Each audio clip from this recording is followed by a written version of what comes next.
We good, Sam? Yes. Okay. All right. Hello and welcome to this November 3rd meeting of the Salt Lake City School Board of Education. It's 4:06 p.m. We have all the board members gathered here, as well as the superintendent, business administrator, and members of cabinet. Thank you to all who are on this Zoom call, and also welcome to everyone who is participating through our YouTube channel. We welcome you. So we'd like to begin with the Pledge of Allegiance. So if you will join me in standing and saying the pledge, please do so now.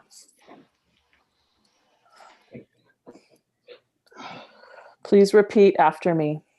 I pledge allegiance to the flag of the United States of America and to the republic for which it stands, one nation, under God, indivisible, with liberty and justice for all.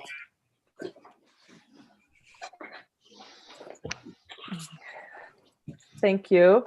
And on this election night, I hope everybody's already taken the opportunity to vote. It's an important responsibility and something that I feel privileged to have been able to do. So thank you.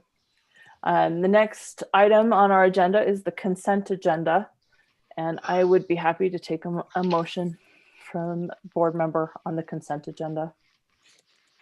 I move we accept the consent agenda of November 3rd, 2020, consisting of the purchasing accounting reports, the purchasing report, the budget report for September 2020, the payment voucher report, the school's financial report of September 30th, 2020, the human resource services report, the minutes for the board meeting October 6th, 2020, the minutes for the board meeting October 20th, 2020, the minutes for the board meeting October 27th, 2020, the school bus temporary parking property lease.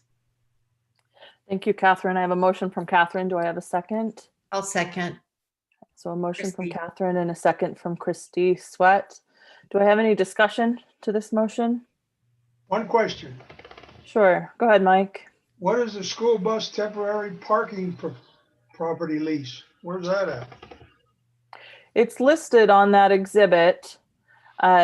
Superintendent or business administrator Kersley, do you want to respond to that question? Yeah, so that's where we're going to be parking the buses while they're building the coverings. Works for me. Okay. That's it. Thank you, Alan. Any other questions or comments, board members? Okay, seeing none, let's go ahead and vote on the consent agenda. Michelle Tuchbo, yes. Mike Namalka, yes. Catherine Kennedy, yes.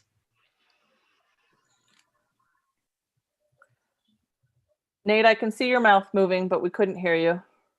Oh, can you still not hear me? Now we can. Go ahead. Okay, sorry about that. Nate Salazar, yes. Samuel Hansen, yes. Melissa Ford, yes. Christy Sweat, yes. Okay, so the consent agenda passes with a 7-0 support. Moving on to C on our agenda is the request to speak. And you'll notice on our agenda that by happy accident, we scheduled an hour for public comment, which is not per our usual, but we have 35 people signed up to speak. And it's always, I think, important for us and desirous for us to hear from our public, the people who elected us and the people who we're serving. And so if board members are okay with moving forward, I'd like to ask our public comment to take about 2 minutes each rather than 3, and we'll get through as many as we can. Superintendent has everybody who signed up is in the waiting room, and we will allow them to join the meeting for their 2 minutes in order that they joined the meeting. So it's a first come, first serve opportunity. So let's go ahead and proceed with our public comment. Okay, first speaker is Amy Felberg.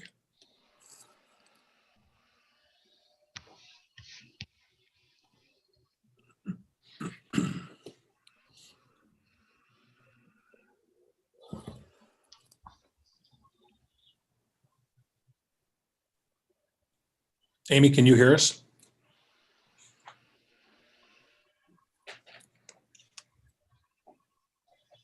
Can't hear, you're muted, Amy.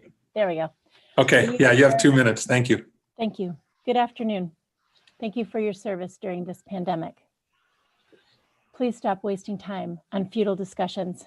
Our positivity rate is triple the one you set as your standard, and more than triple in some precincts.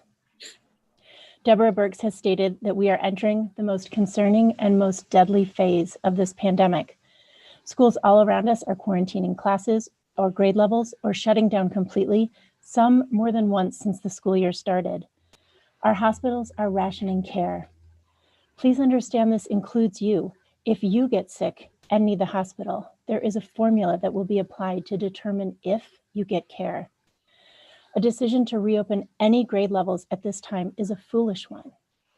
A decision to let principals make their own decision simply defers responsibility from you and is not consistent with ethical leadership. Do the right thing and figure out how to make remote learning work.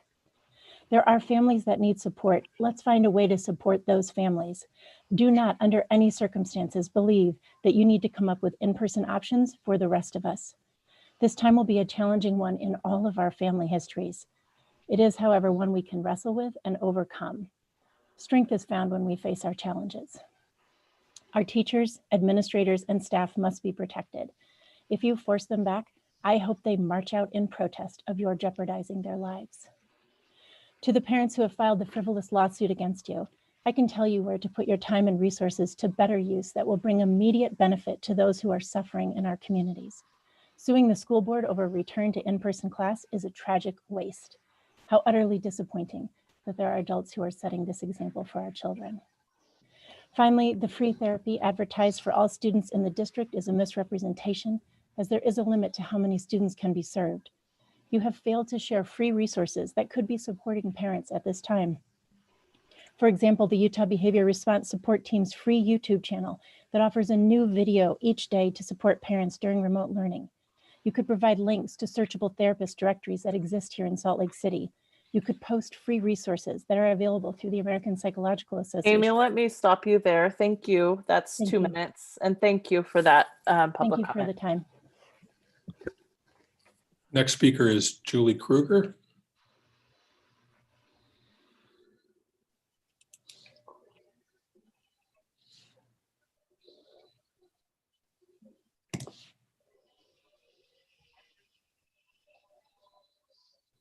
Hi, Julie, you can hear us? You're muted. Can you hear me? Yes, we can hear you. Yes, you have 2 minutes. Thank you. Good afternoon. Last Friday, my name is Julie Kruger. I'm the library technology teacher at Benyon Elementary. Last Friday, we all received an alarming alert on our phones. What I said, you can hear us? I can. You're muted. Oh, it says I'm not. Turn off the live stream, Julie, and then proceed. Thank you. Good afternoon. Last Friday, my name is Julie Kruger. I'm the library technology teacher at Benyon Elementary. Last Friday, we all received. I apologize for that. Last Friday, we all received an alarming alert on our phones. What I assumed to be the Amber Alert turned out to be a notification that COVID was at an all-time high in Utah. This alert was unnerving and scaring. I bring this to your attention because at the last board meeting on October 27th, we all heard from an epidemiologist to discuss the safety of returning to school, to in-school teaching for elementary students. I was concerned with the notion of returning to school, even with the lower risk factors for young children. I'm here today to share with you my concerns as a specialist teachers. Art, library, music, and PE teachers are in a different situation when it comes to the number of students we see on a weekly basis. Room teachers see a class of the same 20 to 30 plus students every day. Specialist teachers see on an average anywhere from 150 plus different students weekly. Benyon has roughly 150 students currently, and I am the only library teacher in the district that sees students twice a week for library and computer class. This means I see over 300 students per week, and this is small in comparison to some of the other schools in our district. Although it is the opinion of others that we should be fine to return to in-school instruction, it terrifies me to think about returning with the 20% transmission rate in our state. You see, my husband of 37 years lives with a rare condition that puts him in a very high risk category. The thought of contracting COVID and bringing it home frightens me. I realize that there isn't a perfect answer for anyone currently. When I spoke to HR, the options were to use sick time, which means I wouldn't have any sick time left, or go on unpaid COVID family leave. I don't see either as a viable option. My husband and I rely on my paycheck for living expenses. In closing, I would like to present you with a couple ideas for teachers in a high-risk situation, rather than leave choices up to Julie, that's time. I'm sorry. Could you maybe share those ideas with us by email? Yes, I'd be happy to. Thank you. Thank you. Next speaker is Kim Kane.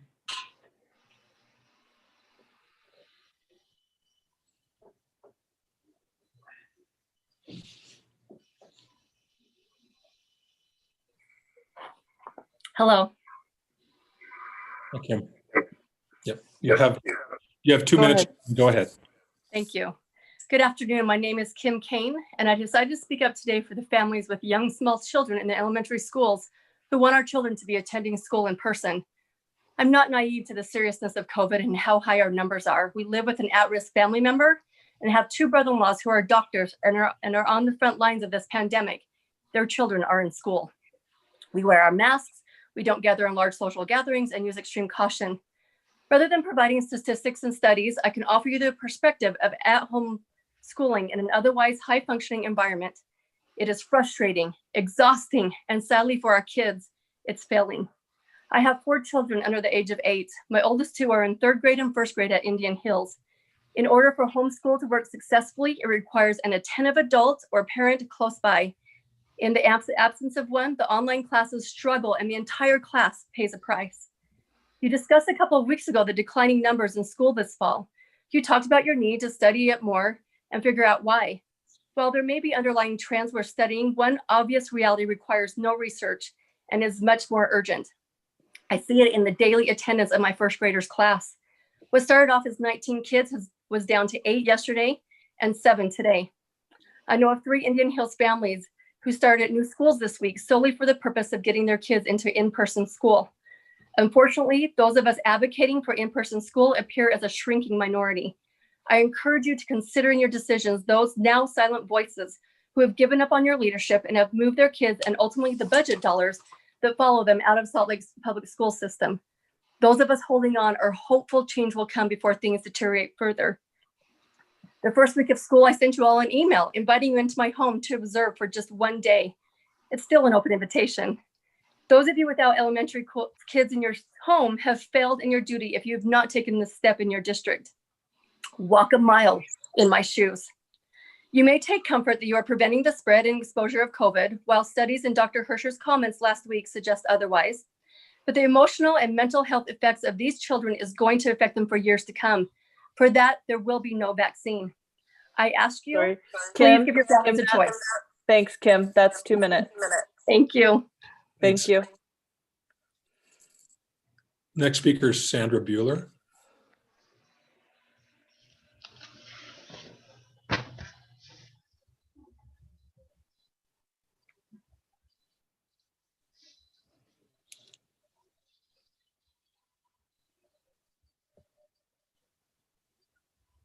Okay, if you can hear us, Sandra, if you want to unmute yourself, you have 2 minutes. Thanks. Okay. Hello, my name is Sandy Bueller, and I'm in 7th grade at Hillside Middle School. And I know one thing really strongly. Online school isn't working. I've been told, 1 second.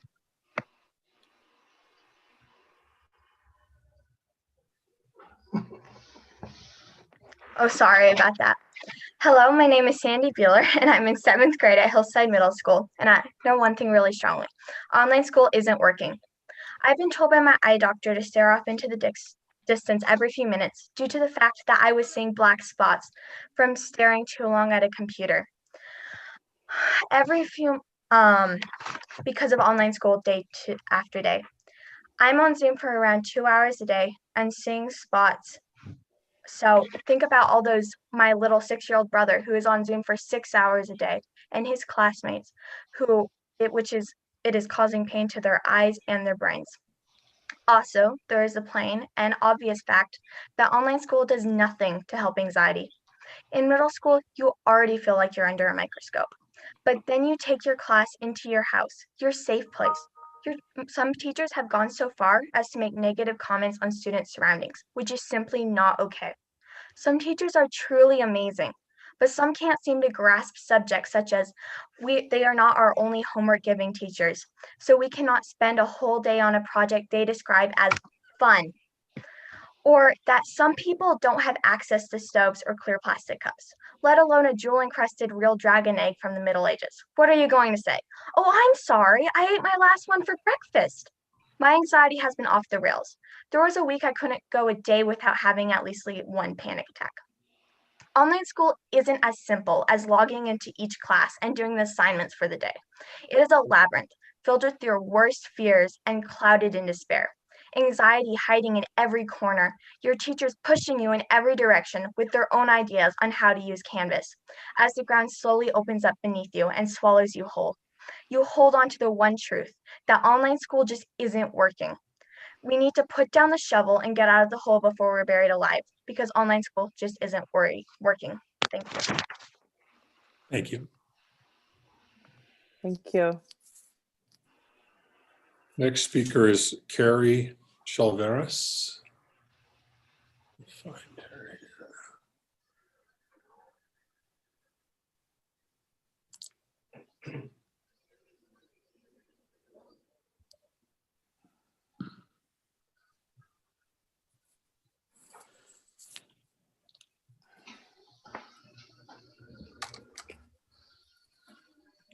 Hi, Carrie. If you want to unmute, you have 2 minutes and you can go ahead.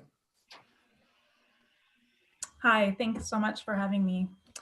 My name's Carrie. I'm a parent. Isn't really media worthy. I'm not getting interviewed. I'm here to tell you, not here to tell you that I'm upset, but I'm here instead to tell you from the bottom of my heart, thank you. I'm here to voice my decision or my support for the decision you've made to go online and to remain online for the safety of our students and our staff. I'm here to support you, school board, that was working so very hard for us. I want to thank you for making hard decisions rooted in science. Thank you for working so hard for our Salt Lake kids, families, and staff. You're doing a great job. I really mean that. And in the places where you're not, you're owning up to those mistakes, and I believe you're learning from them. To any teacher who is listening, I want to say thank you. You are doing a great job. My girls are learning and they are engaged. They know where to be and when. They know what they need to do and they're doing it. And they also know they're at home to keep us safe. Y'all have some really tough decisions. I just want to remind you to remember that Salt Lake City is not like the rest of Utah. I hear a lot of arguments that the rest of Utah is in school, so should Salt Lake. I challenge you to compare our city to cities that are our size, not to the rest of Utah. Keep following the science. And at the risk of sounding a little full of myself, please keep listening to the helpers. Those that are in healthcare know what they're talking about. Thank you. Thanks, Carrie.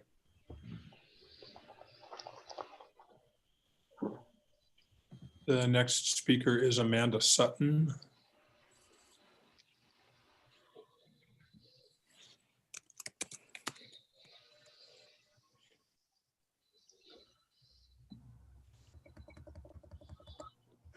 Hi, Amanda. Thank you for the opportunity to share my experiences with you. You can go ahead. Sorry. I have been a teacher in the district for 11 years, and I'm a proud member of the Salt Lake Education Association. I teach first and second grade at the open classroom, and I also have 2 children in the district. I have worked tirelessly alongside the amazing families of my students to create the best possible environment for students during this unprecedented time. My main concern about bringing K-2 students back is the health and safety of my family, including grandparents who help us with childcare. My secondary concern is the substitute situation. In the best of times, we have hundreds of unfilled sub requests every month. I cannot even begin to imagine how we will handle the sub requests that will flood the system, both from possible COVID exposures and symptoms of COVID, which closely match the symptoms of many common winter viruses. This will most likely lead to a lot of back and forth for students between online and in-person instruction. The only reason my online instruction is going as well as it can is due to my hours of prep and the routines I have built with my students and their families. I worry that bringing students back prematurely will result in losing our momentum and effectiveness, as well as endangering the health and safety of all involved. Thank you. Thank you. Thank you, Amanda.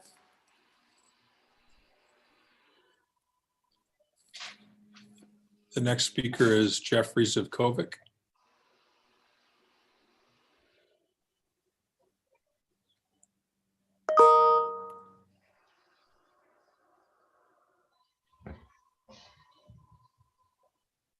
Okay, you connected? There you go. Okay. Okay, got 2 minutes. Go ahead, Jeff. Okay. Thank you for serving. This is the most difficult time there has ever been to lead a school district, possibly the hardest in history. As a teacher in our district, I was fortunate to be involved with the training and discussions as we prepared for fully online learning district-wide. We were thoughtful and dedicated to making it work and making it be meaningful for our students. And we were determined to do better than we had done in spring 2020. As part of our adaptations, I now have a specific group of families that I call every month to check on how they're doing. And these parents have overwhelmingly expressed to me how grateful they are to not have the fear of sending their children to an infected school building. This is a school on the west side. Salt Lake's current plan offers safety and stability. We live in Granite, but it was an easy choice for me to transfer my 3rd grade daughter, Athena, from Granite to Salt Lake District this year. My neighbor is a high school student in Granite. Last week, she was crying because her school had just announced preparations for a 2-week shutdown. Their case count reached a critical level merely a month after the last time the same school shut down. My neighbor teaches in Granite. That same day, she was crying about how impossible it is to teach with such severe restrictions. Her students can't work in groups, they can't share supplies, and she spends more time policing their social distancing than teaching social studies. My intention is not to demean Granite or any other district. Everybody's trying their hardest right now. It's just that everything good about in-class teaching can't happen right now. Remote teaching was really hard for my kids for the first few months, really hard. But now they've had the chance to find routines and learn how to make it work because we're not going back and forth.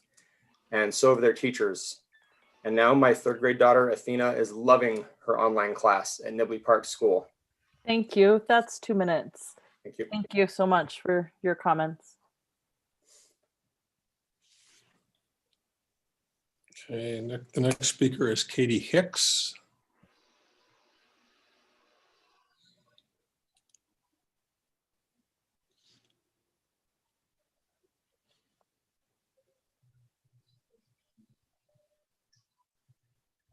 Katie, can you hear us? You're muted. Okay, is that better?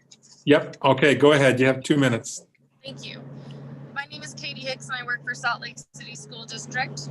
Thank you for the opportunity to speak tonight. Teachers work under both a formal contract and an informal compact. The contract is a binding agreement defining our employment. It is negotiated and approved by teachers and the district. Neither the district nor teachers can disregard that agreement without negotiations and approval. While not legally binding, our compact is no less important. It is the understanding that we care for our students and their families, that we work together to create a school community. It is the emotional tie that binds teachers to students and extends beyond our professional responsibilities. The district's decision speaks to both agreements. In the late summer, after much discussion and heated debate, it was decided that schools in Salt Lake City would remain remotely until certain parameters of health and safety were met, specifically a 5% positivity rate for COVID-19. Teachers agreed with that decision and it became part of our continued deployment. It was also decided that the decision would be reevaluated on November 10th, 1 week from today. At the time of that decision, COVID case numbers were falling and it appeared we might reach our goals for reopening. Now it is apparent that not only will we fall short this week, but shockingly for the foreseeable future. We are at a safety impasse. Obviously, any decision to reopen school will not be based on the previous health and safety agreement. Instead, the appeal is being made to our compact with students. The students are struggling. They are not attending school. Numerous students have not even been located, and families are frustrated. To be blunt, teachers are being told that if they really cared about students, they would come back into the classroom. Teachers are being asked to step away from their legal contracts, the agreements made in the fall with its health requirements, relying instead on their sense of obligation and concern for students. How do we respond to this appeal to our hearts? With extreme sadness and empathy that it has come to this point. We're also parents and have families. We have health concerns and underlying conditions that make the classroom a daily risk. We understand the difficulty of remote education because we struggle with it every day. It is not part of our contract nor our social compact that we come into schools and neighborhoods with positivity rates exceeding 18%.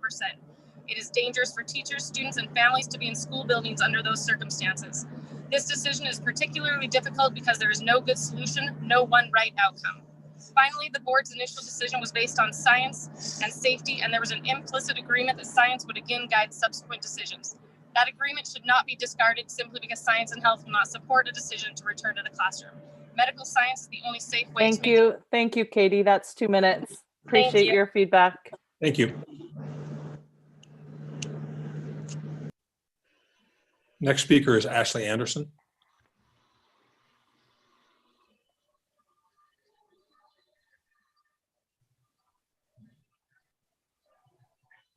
Hi, can you hear me? We can hear you, Ashley. You can go ahead. Yep. Hi, I'm here to express the urgency of keeping the original metrics for a safe return. While the HERO project was exciting, a testing capacity of 500 students per week represents only 2% of all district students and 4% of K-6 students. Knowing that HERO is primarily about collecting data for ARUP and not student safety, I don't believe any change to reopening should be made without negotiation with teacher and administrator unions, as well as the non-salaried uninsured staff whose risk would demonstrably increase with any opening. As a K-6 dance educator, I've had a dozen years to form relationships with Utah teachers, but also nurses, custodians, nutrition, and office staff. When Dr. Hirsch referenced the necessity of changing school culture, I wanted to share the perspectives I hear of many colleagues in neighboring districts. Schools have full sick rooms and FERPA precludes notification. Teachers and staff are overwhelmed by the need to supervise the classroom and provide high quality remote learning to quarantined and high-risk students. Students are coming to classrooms and extracurriculars with known positive cases, and teachers' hands are tied. When state benchmark testing drives returns, it ignores how many families opted out, how challenging it is to administer a test when masked, and how many students, like mine, were given the incorrect test. There's inadequate technology for high flex models. Educators and staff feel demoralized and devalued, and nutrition staff who represent a high number of cases show that employees without benefits share an undue burden of risk. We've lost students, as have all Utah districts, but to resume early grades is unlikely to gain those students back and risks losing more students as well as faculty and staff. My school's STC has done advocacy for FTE and ADM changes, which would help all schools. We would like district leaders to give parents and educators effective areas to lobby our state government. Instead of being reactive to parent complaints, we hope you're proactive with state leaders who could really reduce our COVID rates. Above all, please negotiate with unions and uninsured part-time staff before a vote on any plan other than the continued metrics. No matter how reasonable or well conceived. Thank you, Ashley. We appreciate your feedback. Thank you. The next speaker is Mandy Callahan.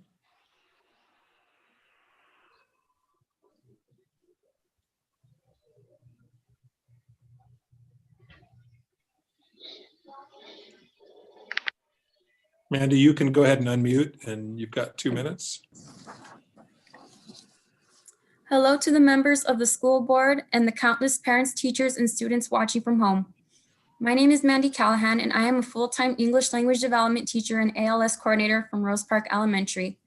During this period of remote learning, my focus has been holding groups for students who are fairly new to the country and or have low English language proficiency. I work with these precious students who in their regular class might not get all the language or content that is taught to them, but do in my group. I'd be lying to you if I told you that teaching remotely at the beginning of the school year was a walk in the park, especially for these kiddos. However, these kids are resilient and have adapted to this new mode of learning and navigating remote learning.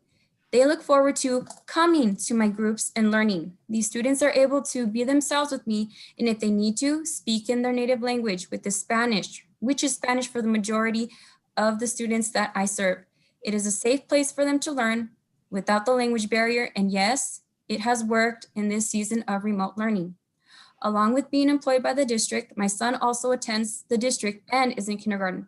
This hasn't been the ideal way to start his formal schooling, but his teachers have been amazing in using inventive modes of learning, breakout rooms, small groups, Nearpod for writing, and of course, dance breaks, to where I don't feel like my son is missing out on any learning. His learning has been great in the sense that he is getting exactly what he needs at his level.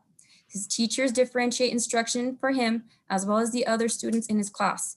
His teachers are in constant contact with us about how he's doing, to where I don't feel left in the dark in terms of where he's at in his academic skills.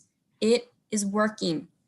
Remote learning has worked well for my family and I. I personally do not feel safe going back to school for in-person learning because our population in the area where I serve is a hotspot for contracting the virus.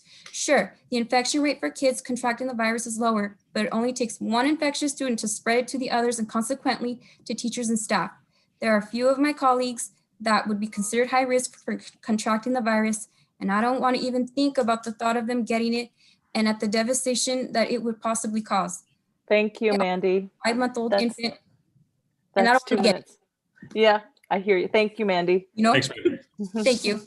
Thank you. Thanks for your comments. The next speaker is Vivian Marcoux.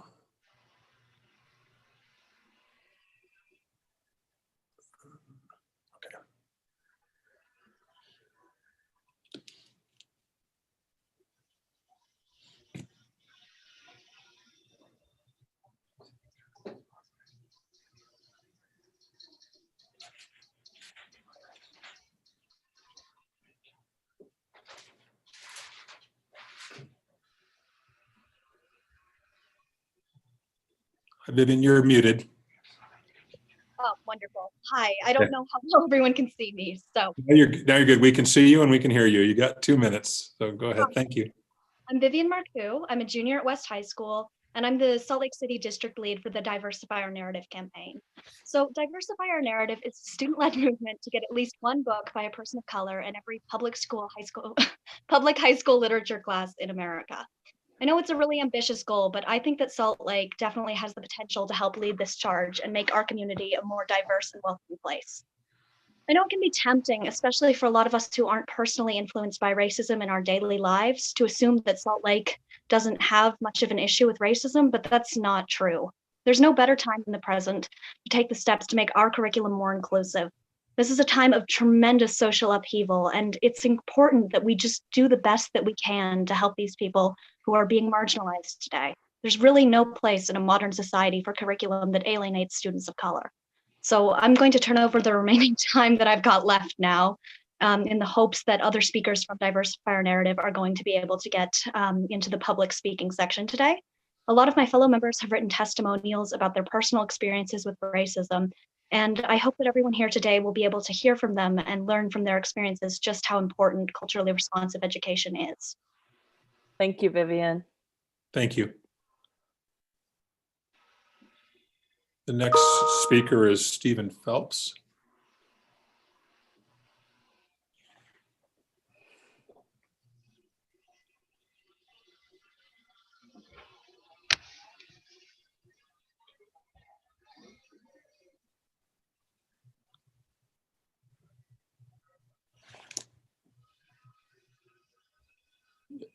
There you go. I think you're connected now, Stephen. You're muted though.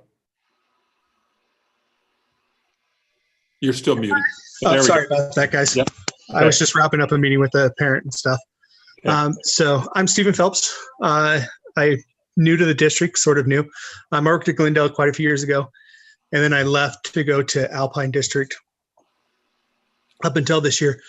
And then when COVID sort of hit, I have a son with a disability. He has pre-existing conditions, right? So we were really concerned about him being exposed to COVID. So when Alpine unveiled their plan in June, I asked them if I could be a remote only teacher. They told me no. They said every teacher must be in the building in person, right? So I was left without a choice. Luckily, I have some flexibility. I have a math level 4 license along with special ed endorsements. So I was able to find a job at West High School doing special education. One of the things I want people to think about when they consider the effects of it is the idea that Salt Lake attracted an amazing amount of teachers. Quite a few teachers with amazing experience came to Salt Lake because they couldn't be in the classrooms in the other districts because they didn't let them. Okay, Salt Lake positions itself in a position, put itself in a position to attract teachers. Teachers are going to remember what districts did during this year. Okay, Salt Lake put itself in a position to attract teachers and retain teachers. There's a loyalty that I have to Salt Lake that I wouldn't have to another district because they gave me a place to continue to do what I love safely. And I think that's something that when we look at the effects of COVID and how it affects students and teachers is how does it affect long term? One of the things I think we're going to see is COVID is driving teachers and educators out, right? Like a lot of teachers decide to leave. That's going to hurt the teacher. It's going to exorbitate the teachers' shortage that we're already facing. By being safe, you're setting yourself in a position to be the first pick of teachers. So you won't feel some of those effects of teacher shortages in the future. I think that's something when we look at, we really need to remember what is the effect, not just now on teachers and students, what's the future effect and how can we turn this into a positive? And that's just kind of one of the things I would like you guys to consider. Thank you so much, Steve. Appreciate your comments. The next speaker is Alexa Dubois.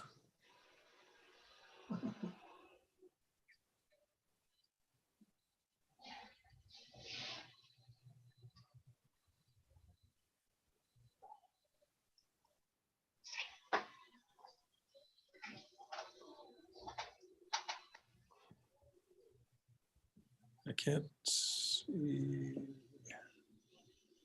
I don't see Alexa on here. She's there. Her name. She's there. Yeah. Okay, there we go. Thank you for joining us. You've got 2 minutes. Okay, thank you. I wrote all of you a letter last night, wondering how this has come to me as a parent of a third grader from my administrators and my teachers that there's supposedly a push to take these back on November 9th when our numbers are nowhere near what you had promised us when we went to remote learning. I could detail it more and more, it doesn't matter, but trying to take out an age group and saying that that age group can go back and that the other kids can't is inequitable. Going back on the decision that was made based upon Salt Lake County numbers and the state of Utah, not age groups within Salt Lake County, is inequitable. And I'm against it. I'm against it being on the floor tonight. If that is where this is going to be fit in under learning mode proposal, because it appears that may be what's going on. And I don't think that that was a clear agenda item or proposal given to anyone and given any notice, especially since this is election day. I don't think it should be voted upon. And if it were, I'm against it. And that's all I have to say. Thanks, Alexa. Thank you, Alexa. Thank you.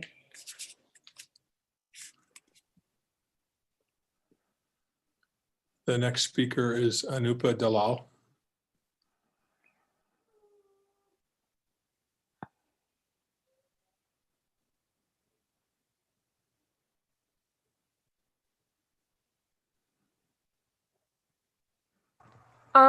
Okay.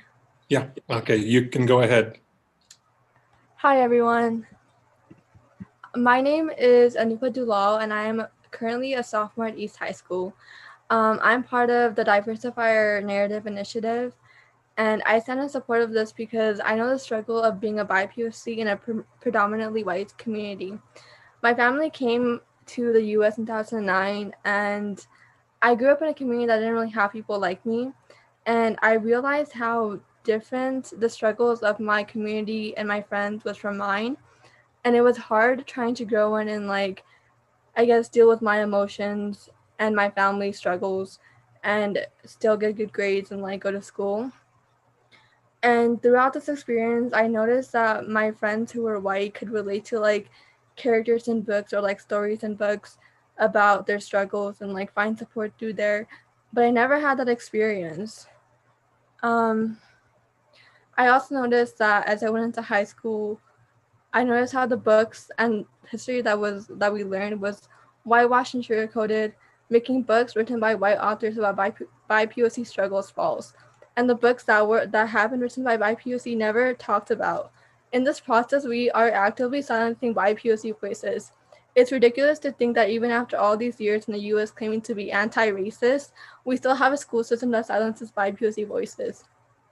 There is never a right time for change, and it's been too long that we have been silenced, and there is no better time than the present. I think we need to add BIPOC voices to our curriculum to encourage our students to feel like they fit in and like have someone they can look up to.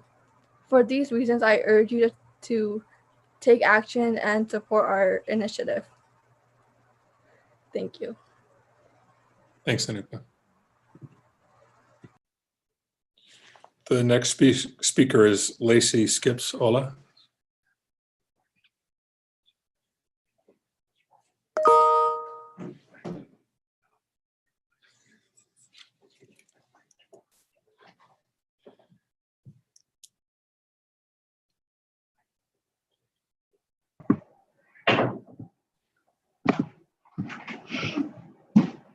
Hi, can you guys see me or hear me?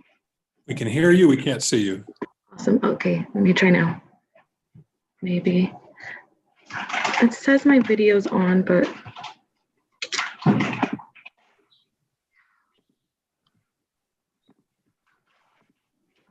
Okay, you can hear me though, right? We can hear you, yeah, go ahead. Okay, thank you.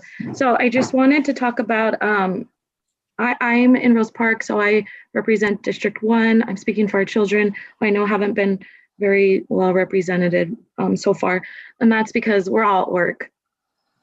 We are all trying to put food on the table, and we're trying to stay afloat. Let's talk about education first. As the SEC chair at Northwest Junior High 2 years ago, our scores in science and math dropped. Why? Because the testing curriculum was changed. So we expected it to drop. The kids had to readjust, relearn. Everything's online, right? These kids who would start weeks ahead learning the system of testing, we're just thrown into this, right? The kids, another one is that the kids, our teenagers are watching our elementary kids, and they're expected to turn in assignments, and they're expected to be at class. We have an 8-year-old. I've talked to a teacher in one of our schools. He kept turning off his camera. Why? Because they didn't want him to know, the teacher to know that he was watching a 3-month-old baby while the parents were at work. They don't tell you this because we're at work. Kids are not eating. I understand COVID is hard. We just beat COVID.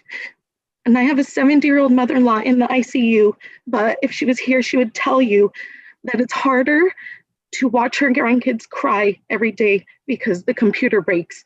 They don't know what to do. I have high school, junior high, and elementary. My older kids are watching my younger kids because I have to feed them. No one's talking about that. We're talking about long-term effects of COVID. How about right now? Right now, there's an 8-year-old that takes care of a 3-month-old baby in his home and is expected to do school. West High, 400 kids. Thank you, Lacey. That's 2 minutes.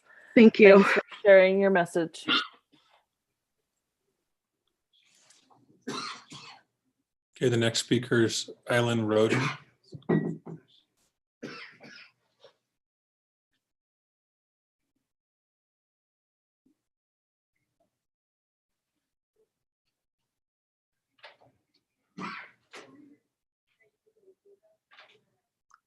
Eileen, can you hear us? I can. Okay. Yep. All right. You can go ahead. You got 2 minutes. Dear Superintendent Madden and members of the school board, my name is Eileen Rodan. I'm a physician, scientist, and the parent of 3 Salt Lake City school children. The state of Utah is currently in a crisis with 61 per 100,000 infected in Salt Lake County and a 7-day positive rate of 20%. While children ages 5 through 10 have somewhat lower rates in this age group are increasing rapidly from 2 to 25 per 100,000 in the past couple months. In my personal life, I'm hearing daily about people who have been exposed to COVID or tested positive, including elementary school children. This is new in the past 2 weeks. Remote learning has been challenging for some students and families, but is going well for many others, as revealed by the district-wide survey conducted a few weeks ago. Indeed, only 32% of elementary school parents preferred for their children to return to school regardless of COVID-19 numbers, and we are now at considerably higher levels than at the time of the survey. It is unfair to ask students and families who are doing well with online learning to return to school in person amidst record high rates of viral prevalence. Why should in-person learning be the default, disrupting classes and routines that have now been established in the past 2 months? Why not instead have options for in-person learning for those students for whom benefits outweigh the risk of COVID-19, especially when our medical system is on the brink of crisis standards of care, meaning that we will not be able to offer the best possible care to all patients, and with intensive care units at or above capacity. Hospitals are already having to cancel surgeries and other procedures to ensure that there's capacity for patients with COVID-19, and critically ill patients with other illnesses are experiencing delays in care. Even low rates of transmission within elementary schools, and children do transmit the virus at rates that are similar to adults, will add fuel to a fire that is already out of control. Children for whom remote learning is working should be allowed to continue in their current classrooms. Thank you so much for your consideration. Thank you, Aylin.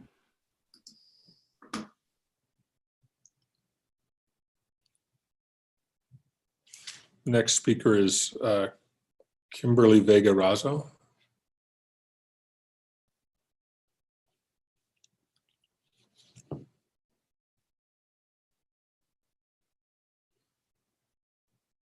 Hi, Kimberly, can you hear us?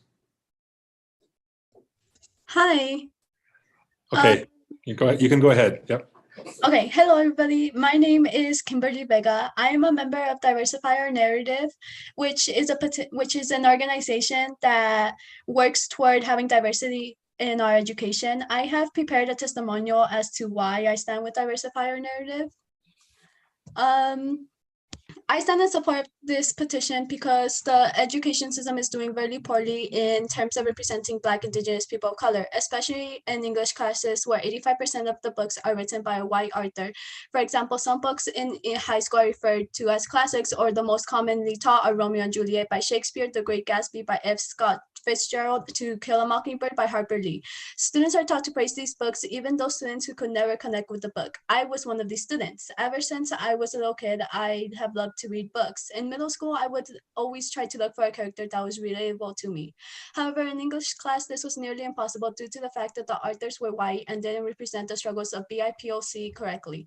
The matter doesn't start in high school. This goes way back to elementary school. In 2018, more children's books featured an animal as the main character were published than the children's book featuring a Black, Latin, Native, or Asian child. A study at the University of Wisconsin found that 50% of the books featured white characters and 27% featured animals, while the remaining percent featured a person of color. The lack of diversity in school books is ridiculous. And now that I'm a high school student, I realized in my entire time at school, I don't recall getting assigned a book by a person of color. Furthermore, bringing me here to speak at this meeting, I stand in support of Diversify Our Narrative to demand that at least one book in every English class be written by a person of color. This could include any book like Lullaby, which is a children's book by Langston Hughes, which I guarantee you that these books will make students feel more comfortable in English class. The students will finally feel connected to the books by relating to a character. Essentially, diverse books will give students of color experiences white kids always have had. Not only will this make students feel more represented, but it will make a great difference in the future. Why, you may ask? Well, if you don't know, Kimberly, that's 2 minutes. Thanks so much for sharing that testimonial with us. Thank you. Thank you, Kimberly. Okay, the next speaker is not in the waiting room.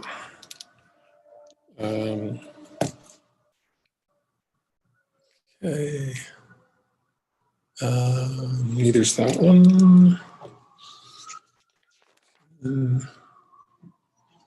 The next speaker is Carl Whitaker.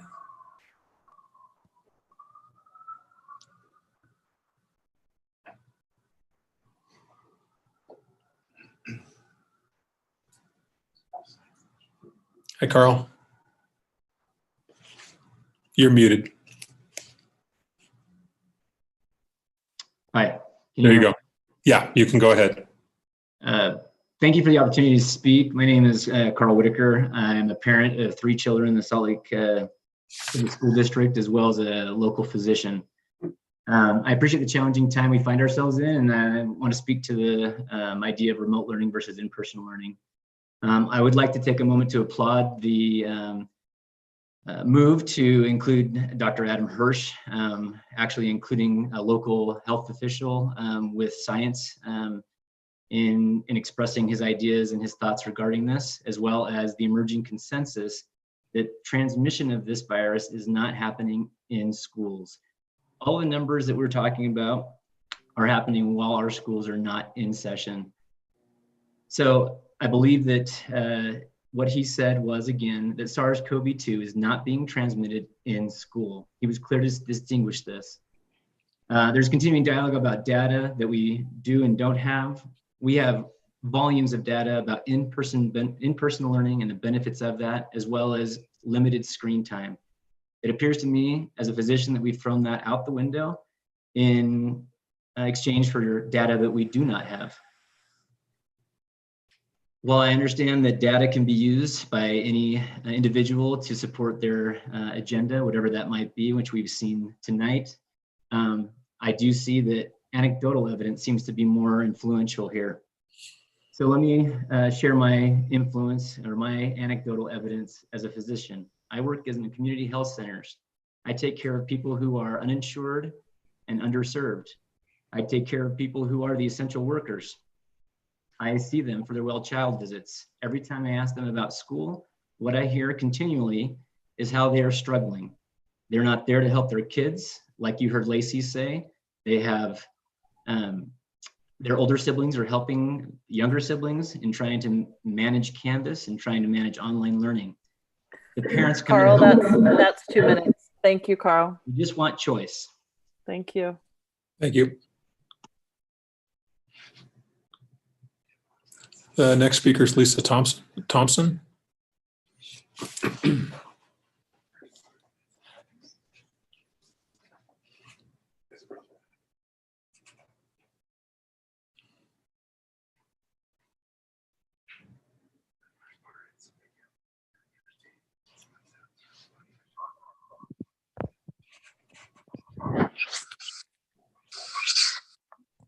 Okay, am I on?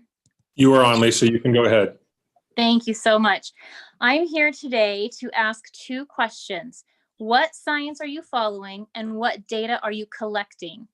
Without rehashing poor past behavior or shocking motivations that have been revealed, I will take you at your word. You are just following science in an effort to save lives.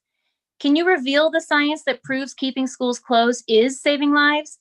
Can you show me the data revealing mass outbreaks of COVID in schools? Can you show me the science that indicates it is impossible to safely conduct school in person, even with mitigation efforts? Can you show me the science that proves you have chosen the correct path by closing schools when no national, state, county, or city mandate has required you to do so? Can you show me the science? I would love to see the studies that differ from the science presented last week by Dr. Hirsch, as well as by Brown University's COVID-19 school dashboard, that show there's a lower chance of catching COVID within a school than by circulating in the rest of society. I would love to see your studies and data that are different than those cited by experts in the New York Times, the Wall Street Journal, NPR, Education Week, the National Review, the Washington Post, the San Francisco Chronicle, and the Seattle Times, all of which have run articles in the past week citing that schools are not spreading COVID-19 and that closures put children at greater risk than the coronavirus itself does. In one of those articles, the dean of Brown University's School of Public Health told Education Week, "There's no doubt in my mind that schools need to be bolder than they are being. There is a large mental health cost to children, and we know this is going to widen the achievement gap. The effect is going to be felt for a very long time, close quote. I asked the board and the district, can you reveal your scientific sources that lead you to know more than these experts? I would also love to know what data you are collecting in your scientific experiment. You have locked our kids out of a protected Lisa, environment. that's 2 minutes. Thanks. Thank you, you. Lisa.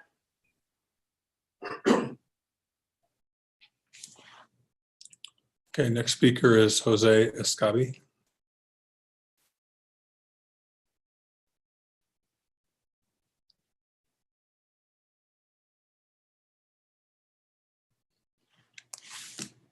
Hi, Jose, can you hear us? You're still muted. Can you hear me now? Yes, I can. Go ahead. Well, good morning. I'm Jose Escabi. I'm a parent of 2 daughters, one in Emerson and one in Bryant. I'm an engineer. We make data-driven decisions. I implore you to use data and not your feelings when making this decision. I'm asking you to not open schools for in-person learning because the data just doesn't support it. This may not be the easiest thing for our kids right now mentally, but at least they will live. As you know, the CDC put out indicators for opening schools. They have 3 core indicators. 1, cases in the past 14 days per 100,000 people. Salt Lake County had 820 cases per 100,000 people. That's 4 times the greater than their highest risk.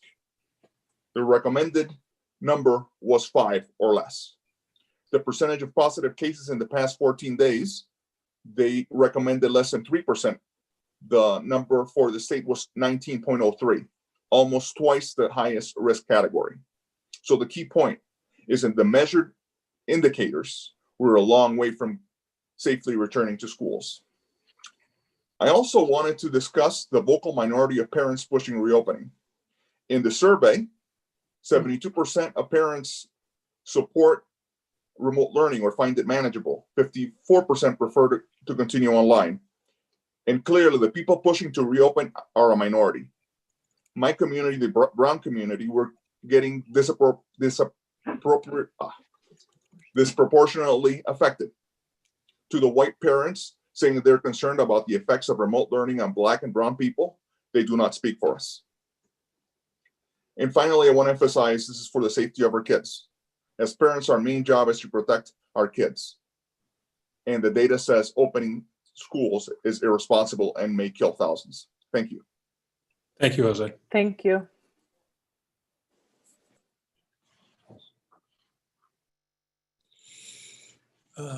Next speaker is Abby Nelson.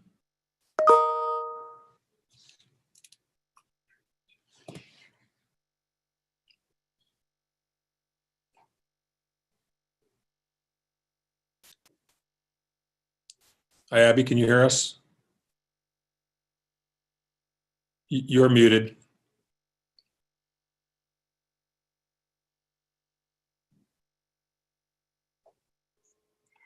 Hi, everybody. My Okay. apologies for that. Yep, Can go you ahead. hear me? Yes, Okay. go ahead. Hi, I'm a 5th grade teacher at Whittier Elementary. I've been working with the district for 10 or 11, 12 years. We've heard a lot of things already. So I know that the emotions are running high.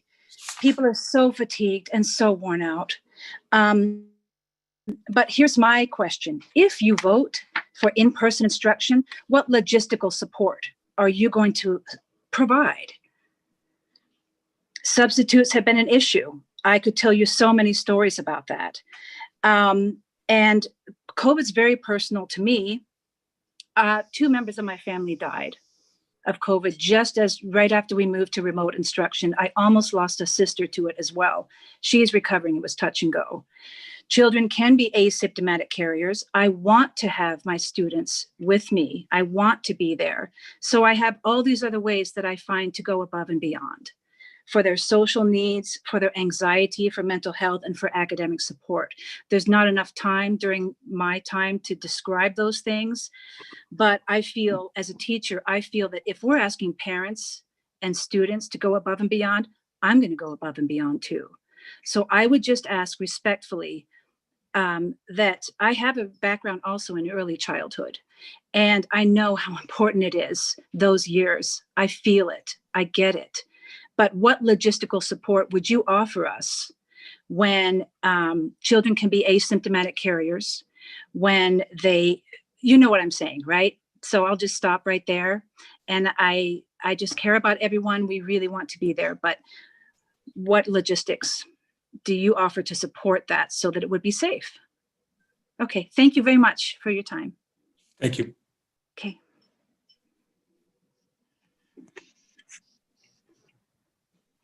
Okay, next speaker is Leah Jaramillo.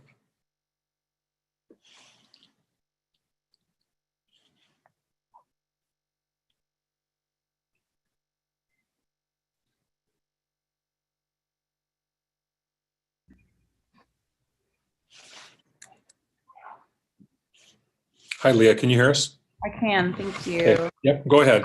Hi, thanks very much. My name is Leah Jaramillo. I am the parent of a first grader at Emerson Elementary School.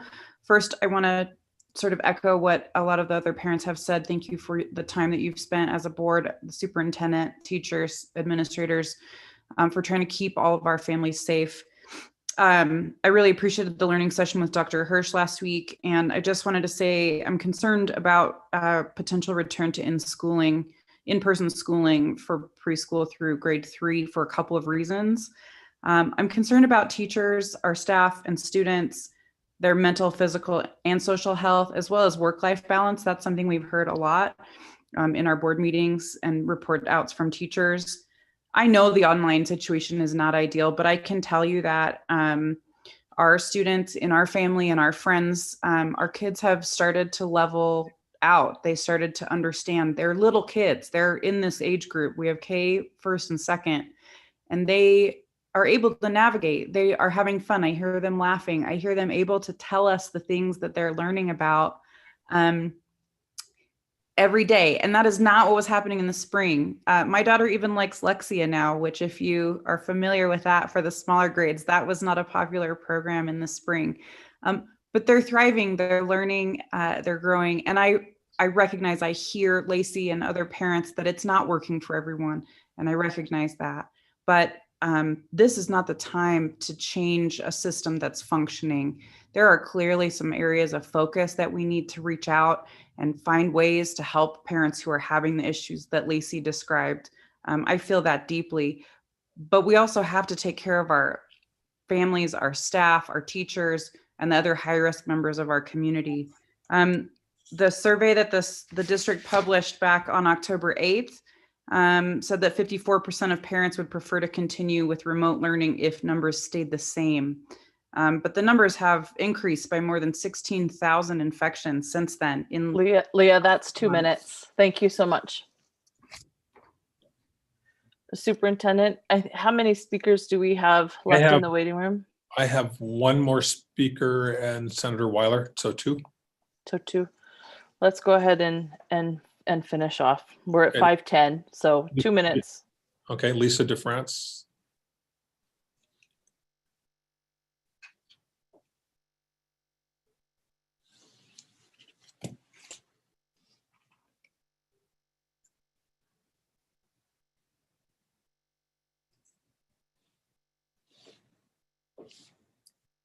Lisa, I can't hear you.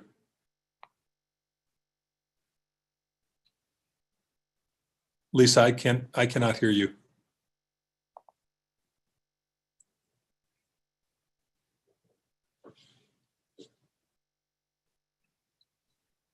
Okay, can you hear Lisa, me now? I can't hear you.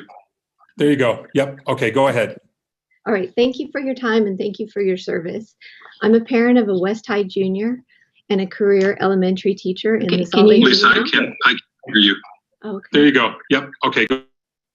All right, thank you for your time and thank you for your service.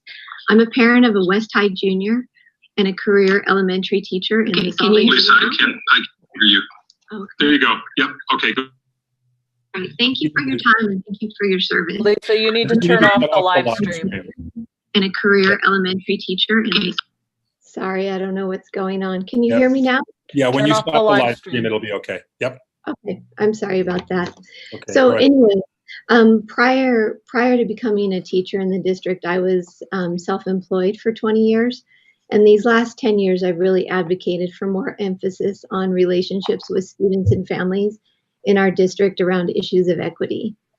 To date, the public narrative around our district's decision to remain online has been focused on all the things that aren't working, rather than put all the wind into one sail. We've become divided. No room has been left to air the opportunities or highlight the collaboration and innovation that's happening in every building, in every grade level. My team has never been more collaborative. Parents are noticing, and students are developing life skills that Utah employers have been asking for, 21st century skills. Students are becoming independent learners, and teachers are focused on essentials of teaching and learning. Parent communication is stronger than ever. Recently, in an SEP, a parent said, "I expected to hate online learning, but then went on to list all the ways it was working." I would argue that something is not working with the process of public decision-making if the narrative on the ground level doesn't match the public narrative. The need for our district to decide students, teachers, and staff return to in-person should be based on science. A vast and diverse range of voices from our district's community and stakeholders are essential to restoring the credibility of our district leadership. Students are suffering, we can all agree, but it's not from the setting of the classroom, but the mindset of the adults. We can look around and see how in-person instruction is playing out in other countries, other cities, and other counties. I'm hard pressed to understand how the gains are being weighed for a return to in-person instruction. Do parents truly understand what it looks like from a classroom perspective? Imagine everybody masked, socially distancing in classrooms that aren't large enough to accommodate 6 feet, hand washing and safety protocols that eat up instructional time, protocols for quarantine upon exposure. Lisa, that's 2 minutes. Thank you. Thank you. Thank you. Okay, last speaker, Senator Todd Weiler.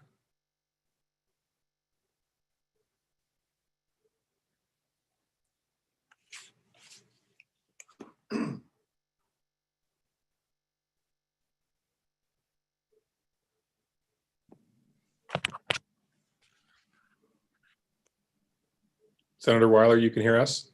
Yes. Okay. We can hear you. All right. Is it my turn? It is your turn. Yes. Okay. Thanks. I guess the YouTube delayed a little bit. Well, thank you. I really appreciate you letting me on for just a minute, and I'll be brief. So I am Todd Weiler. I live outside the school district, which I know is unusual, but I represent half of Rose Park in the state legislature. And I have been contacted by a number of concerned parents in the Salt Lake School District. I wanted to share with you that as a parent myself, I have a daughter at Woods Cross High School. And up until this week, she's been attending on a hybrid. So she goes on Tuesdays and Thursdays, and then the other half of her class, the other half of the high school goes on Mondays and Wednesdays, and then everyone is off on Fridays. That has been, I think, tremendously successful in Davis County. And I recognize that Salt Lake School District is a different district. I recognize we have over 40 school districts and everyone's doing a different thing, but I just wanted to put a plug in for the hybrid schedule. Davis School District actually went away from that this week. So starting yesterday, she's going 4 days a week, and she's quite upset about it because she liked the hybrid. She saw each of her teachers once a week, but I do think that introduced a level of accountability that is sometimes missing with the all online. I also wanted to let the school board know that this past weekend, Dr. Birx, who works with Dr. Fauci in Washington, D.C., and Dr. Redfield, who is with the CDC, were in Utah and met with the governor and met with the Senate president, and I was briefed with that meeting. Their recommendation was that we need to have they recommended that we have rapid tests for the teachers and that all students get back into in-person learning. We're often told that we need to follow the science. This is from the CDC and Dr. Fauci's office telling us, get your kids back in school. They also said, and this is what I'm hearing from Alpine School District, Davis School District, and Granite School District. I've spoken to representatives of all three of those school districts today. And this is what Dr. Burks and Dr. Redfield said. They said the spread is in the community. It's not occurring in the schools. And this is what we're finding in Utah, in the other 39 districts, and also nationwide. I talked to President Stuart Adams, the president of the Senate. I told him, I'm going to be speaking to the Salt Lake School Board. Do you have a message I can convey? He said, we need to get the kids back in the schools. So I would just ask the school board to follow the guidance from the public health experts. I believe that kids need to be in school, that they do best in school. I know that in other districts, the Dibble or Acadian scores were dropping in the K through 3, kindergarten through 3rd grade last fall with the online only, and that those scores have improved in the other districts since they've returned to some live instructions. I'm concerned that if we don't stop, if we continue on this course, that we're going to lose our kids. I believe, and all of the parents that I've had experience with believe, that distance learning is not as effective as in-person learning. Granite School District had a non-participatory rate of 1%. They decreased, well, let me put this in another way.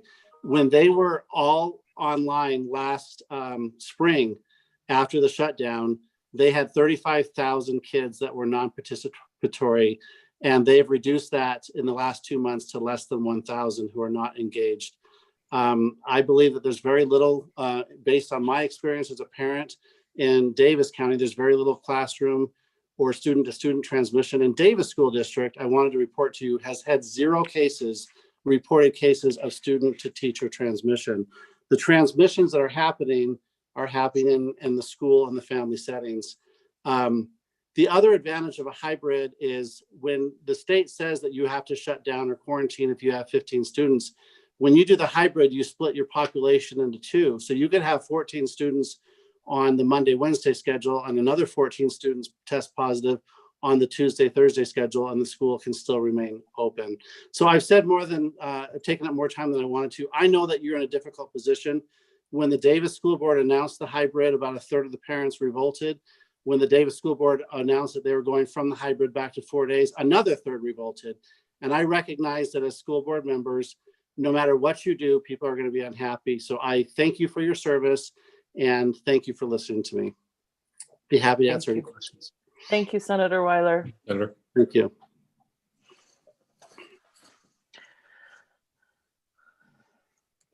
All right. Thank you. And thank you, board members, for spending the time. I think it's been a good opportunity to hear from our communities. Let's go ahead and move forward to our discussion agenda, for which I'll turn the time to you, Superintendent, on the learning mode proposal.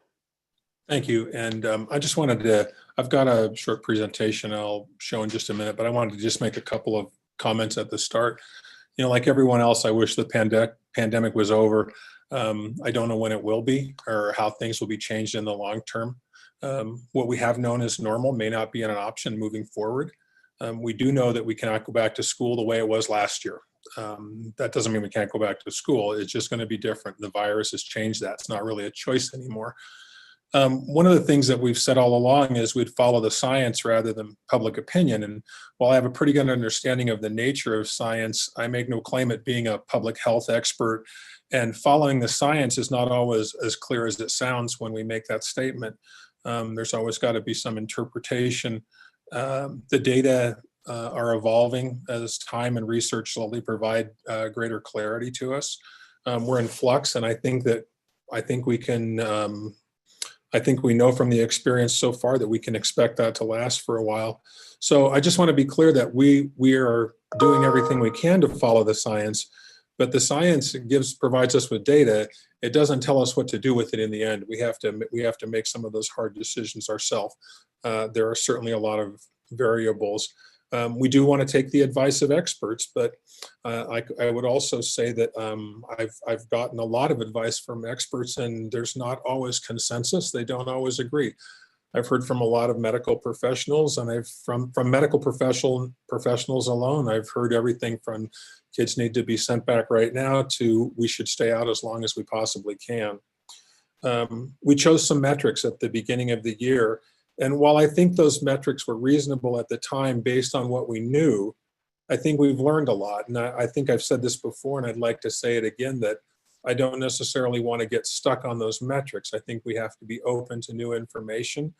And as we get that new information, we need to include it in our decision making. And there are other things. There's hospital capacities, there's trends, and we're working on some interesting information I'll talk about a little bit later on that I think could be very useful. The whole thing's full of hard decisions. I've heard everything from, the districts around us have figured it out, why can't you? To what's going on in the districts around us. I'm glad you're not doing that. So, I mean, we kind of look at these things and we sort of, I think we find the pieces that fulfill our narrative, and that can make the decision-making process quite difficult, I think. Our classrooms and schools, they may never look the same again, exactly the same, but we'll continue to do what we do best, and that's care for students emotionally and academically as best we can, so they're ready to be happy, confident, and prepared to participate in an ever-changing world. And I think it's clear that's where we are right now. I'm going to go through a few slides with you. I'll share my screen.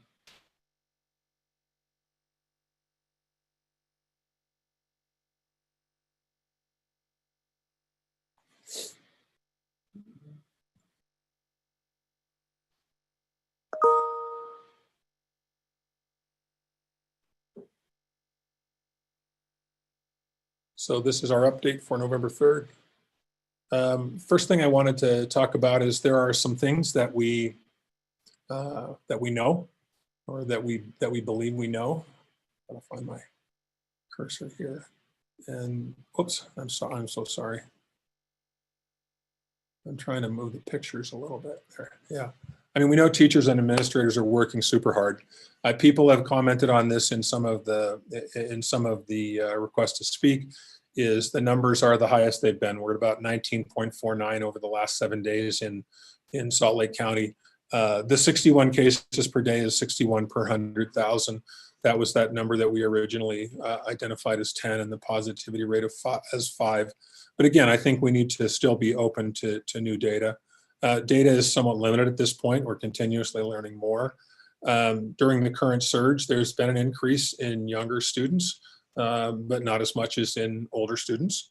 Younger students actually seem to be doing very well with compliance with mask wearing, hand washing, and things like that in the schools that are in. So that hasn't been the problem that I think a lot of people had thought it might be at the start. We know that children and adults can transmit the disease to others. I think it's pretty clear after our request to speak that remote learning works well for some, and it doesn't work that well for others. And we also know that we can't reduce the risk of infection to 0. And it looks like we're going to have this with us for a little while. And I think considering, I don't think we can wait forever for it to go away. We're going to have to figure out how to best manage the situation that we're in. So the next screen is what appears to be the case. And it does appear that younger students may have a lower risk of getting and transmitting the virus. Adults are more likely to get the virus through community spread rather than in school. When they're in groups at school, in faculty rooms and things like that, then there's a higher risk. Mask wearing and safety protocols seem to be very effective in lowering the risk. There's an emerging consensus that schools are not the origins of many infections. Hybrid models have proven cumbersome for many places. Maybe that's not true in Davis, but in many places they've been identified as quite cumbersome and placing a lot of kind of dual responsibility on teachers that can be difficult. And there's also some evidence that they're not necessarily safer than fully in person. Some students have academic and social emotional needs that are not being met. I think that is true. If the surge does not slow, the healthcare system could be overwhelmed. I think we're all aware of that right now. And a vaccine that's widely available is not likely on the very near horizon. There's a lot of things we don't know. This is just a few. We don't know people's individual situations, whether they're health compromised or live with people that are health compromised that are at a higher risk. I think in some ways we don't know the commitment of the community to help bring down the numbers. I think we've been able to make them shift in relatively big ways, but we need the whole community to do this. I mean, we need the help of all the parents in the community, all the kids. And I think it's easy this has gone on for a while. It's easy for people to make exceptions for themselves and say, well, I'm going to go to this party or I'm going to gather with this group. I think we've got to be really careful. And I think if we are, I think we can manage this. We don't really know the degree that return to schools had on the current surge or that the impact of reopening would have on the community at large. We don't know if the rates will continue to rise. I know at one point in time there was conversation about a surge around the holidays. I don't know that we're done with the surge we're in now. Those are hard things to identify, and we don't know the long-term effects on people that get infected, whether it's young people or older people. And I think there's still a bit of uncertainty about what the flu season will bring. I think there's a bit of optimism there based on the flu season in the Southern Hemisphere, which is oftentimes a good predictor. And we may be able to manage the flu season well because the things that people do to manage COVID also help with flu season as well. So this is, I think, one of the things that that is most interesting right now is I was in a meeting with Dr. Hirsch and some folks from Utah Department of Health and the Salt Lake County Health Department. And we have this unusual situation in Utah where we have a district that is entirely remote that's surrounded by districts that are, well, in Salt Lake County, the rest of the districts in Salt Lake County are entirely back in school. And so one of the questions that this group was trying to pull out of all of the data from the two health departments was, is there a significant decrease in the risk of contracting the virus for students in remote learning? And they can look, they're pulling numbers. It's really in the early stages, but looking at numbers from comparing students in Salt Lake City by age group in Salt Lake City School District with the surrounding districts that are fully back. There are still a lot of variables, but from the very preliminary data, it appears that the risk for elementary students in remote learning may not be statistically different from other students in the county that are in in-person learning. It did appear that from the preliminary data, that there was a quite significant increase in risk for being in person for high school students. But I just wanted to give you an introduction to that and know that there'll be more information coming out about that. I think relatively soon, but there are other questions. It didn't address anything relative to adults. This was only about children. So there will be more on that coming soon. I'm going to turn the time over to Dr. Tiffany Hall to talk a little bit about some test data. This test data that we're looking at is from last year and a prediction for the start of, well, it includes some data from this year. Tiffany, do you want to? Sure, thank you, Superintendent. So what we are looking at here, we had a variety of assessment data that we collect at the beginning of the year, every year, and ongoing, of course, as part of a formative assessment system. What we're looking at here is our Acadians data. Acadians used to be Dibbles, and our beginning of year test gives us a sense of where students are starting the year. So what you have here is test data for the last 5 years, with this year being the one most on the right for the 2021 school year. The dotted line across the top of that is actually where we would expect to be. It's where we would have expected students to score this year had everything followed the same trend that they had done in the previous years. As you can see, what we see is a gap in performance this year for our kindergartners and our first graders. And our second and third graders have a small gap, but not as significant as the gap that we see in kindergarten and first grade. And I would say of of these 4 years that we look at Acadian's data, truly our kindergarten and first grade are the largest concerns in front of that. Now, as the superintendent said, and I want to reiterate, this is taken at the beginning of the year. Many of the schools did it during the first 9 days when students were coming in before any instruction had happened. Some schools did it through the first few weeks of school instruction, but usually we do give that a little bit later in the year and when we've had an opportunity to build a relationship with the students. So I think that we have, or what we're looking at here, very well could be, I'm learning my scientist language, I'll never again say something is a direct result, but it very well could be a result of some of the spring dismissal. We have some typical summer slide that we see. We took this test a little bit earlier than normal, and we took it in conditions that were not as normal. So all of those things together, I don't know how much of that gap is because of all of those things, but I do think that the data show that we have some performance gaps that we are working very hard to figure out how to mitigate and how to overcome while we're in remote, especially for kindergarten and first grade. And one of the things that I'll say about our teachers in those grades, those foundational reading skills are so critical and they're very difficult to teach remotely. But if you watch that happening in a kindergarten and a first grade class where that's occurring now, it is magical. They are doing amazing things to be able to bridge that gap. So we'll continue to watch that.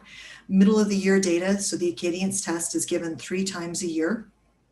We'll collect more data again from this in December and January and have results that show what we have picked up or what that growth looks like probably in February or March. I hear the assessment department taking a collective gasp at that, but we'll have it ready. The last graph is our KEEP data. That's our kindergarten entry and exit profile. And we look at this at the beginning of every year and compare it for our kindergarten students as they leave. It's a readiness. So it really doesn't say anything about any of the instruction that we have had since it's where kindergarten students are coming in, although it does have some play with the number of students that we have in our excellent pre-K program. We know that, and we've brought the board data in the past about the effects of our pre-K program on long-term student success in literacy and math. This year, our math has held strong. Those are the graphs on the right. You can see that we have had a little dip in our English language arts. Again, not enough data yet to be able to assign that to anything, but just so you know, these are areas that we're watching. Thank you. Thanks, Tiffany. Yeah, we're really interested in the data that we'll be gathering in December and January, because then we'll have the actual comparison and something we can use to look at how things have actually gone in the fall. So steps for return. We need dates. In terms of the schools themselves, this is what we would do. Once we know and we're set on dates, we would provide families with information about the safety protocols, which we have that information. We'd collaborate with families to determine if students are returning to in-person learning or going to remain in remote learning, which will continue to be an option for anyone that would choose it at any point along the way here. We need to collect the number of students who will return to in-person school or remote. Okay, we got that. And then based on those numbers, students would choose which instruction administrators and teachers would determine the best model for instructional delivery. Okay, and then determine the teacher assignments per grade. So this is why this is not something that we can make a decision on and then the next day do it. We're going to need to figure out how we're going to place kids, and we're also going to need to figure out how we're going to utilize our teachers in this model. So I'd like to ask Becky Pittum, who is here, if she could kind of talk about 2 of the sample models that schools might use on return. If Becky is here. I'm right here. Thanks. Okay, thanks, Becky. You betcha. So the very first thing we would do, like Superintendent Madden has suggested, is that if the board was to give us direction that we would return at some date, then we would survey our parents to find out what their preferences are, whether they would want their children to stay in remote or to go face to face.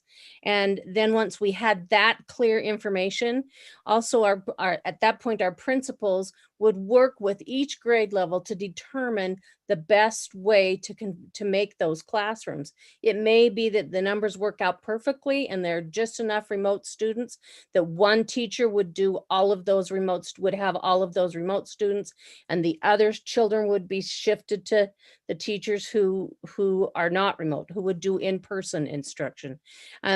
We know that there'll be some schools that might have trouble with that, with the numbers of students that they have. So we also have created pods of schools, which is 6 or 7 schools together that will if need be, work together to help one another to make sure that we have a specific space for every student. One of the benefits that we see in this is that there would be choice. There would be choice for those parents who choose to have their students remain remote, and those parents who choose to have their children come back into the classroom. So you'll hear the phrase expanded classroom. An expanded classroom is a classroom where a teacher says, I have 3 or 4 students whose parents want them to be remote, and I believe I can keep them right there with me. So that would be a remote. An expanded classroom would be a teacher who has her in-person kids with her or him, and then also has the children who are remote. They hang on to them. They work with them after school. Those students we would use either GoPros or I'm suddenly having a little mental blank on the names of the cameras. Swivels, there it is. Swivels, and have synchronous instruction with their teachers, just like they have been having. And then, like we said, they would also get that detailed synchronous, just the remote kids at the end of the day. And that would be an expanded classroom. There's lots to consider. When we talk about these as option A or option B, there'll be schools, and you notice that I'm not just going point for point, and maybe I should be Superintendent Madden, but there'll be schools where it may be that one grade level has all expanded classrooms where all of the teachers are just keeping their students, those who want to be remote, with them in their classrooms. There may be another grade level where there are enough students that they will have just a remote classroom. So this is the place where each school works together to solve that problem, that opportunity, actually, I should call it, and make sure that they provide the best they can for not just their teachers, not just their students, but also for their teachers. And we've told principals, we've told administrators, if and when that opportunity comes to us, then we want you to really make sure that you're listening to your teachers and listen to your families, and let's see how we can meet their needs together. So again, you may hear of expanded, which is a classroom where a teacher has students in remote and students with them face to face. You may hear of a classroom that is just remote, right? And then you may hear of a good old regular classroom where there are no remote students, right? And then combinations of that within each building. There are considerations to remember, and that is that with this, there are some students who may have to change teachers based on numbers. We will do the very best we can to make sure that we disrupt the very smallest amount of children that we possibly can. That will be our goal. And then again, consideration that schools can collaborate with other schools, which we love, calling them pod schools. So you may hear about that, being in a pod. Okay. I think that pretty well covers the options. I'm happy to take questions that you may have, because I'm sure you do have questions. Well, and these are just samples. And so, right. we're kind of open to solving the problem. We do know this. I do want to emphasize this, so I don't want to skim over it, because it's a reality. Is at the point we make a change, there's going to be some things that are difficult, and there's going to be some things that don't work for some people when we make that change. And we know that we are going to get into a situation where when we do this and we have some kids remote, because we will maintain a remote option no matter what for anybody that wants to stay entirely remote, that as we adjust teachers and we adjust students, we're going to have some students that will not be able to have the same teacher that they had before. And that can be, and again, we're talking about starting with the youngest students. And right, we all know that, like, kindergarten students tend to fall in love with their teacher the first day, and that's a serious love. And so so those things, I think we'll want to just navigate them as carefully as we can, make sure that it's as easy on the children as we can make it. Yeah, Superintendent Madden, I also wanted to point out, we do want to make sure that if students are moved to a remote classroom only, that they still will have opportunities to meet with the class they started with, and opportunities to be part of the school that is their home school. We want to make sure that we do that. Right. Yeah, we still want to maintain some time where we can pull all kids in still on a Zoom meeting. Even if we have kids in person, we can still connect all of the students the way we've been doing. Okay. Thank you, Becky. You betcha.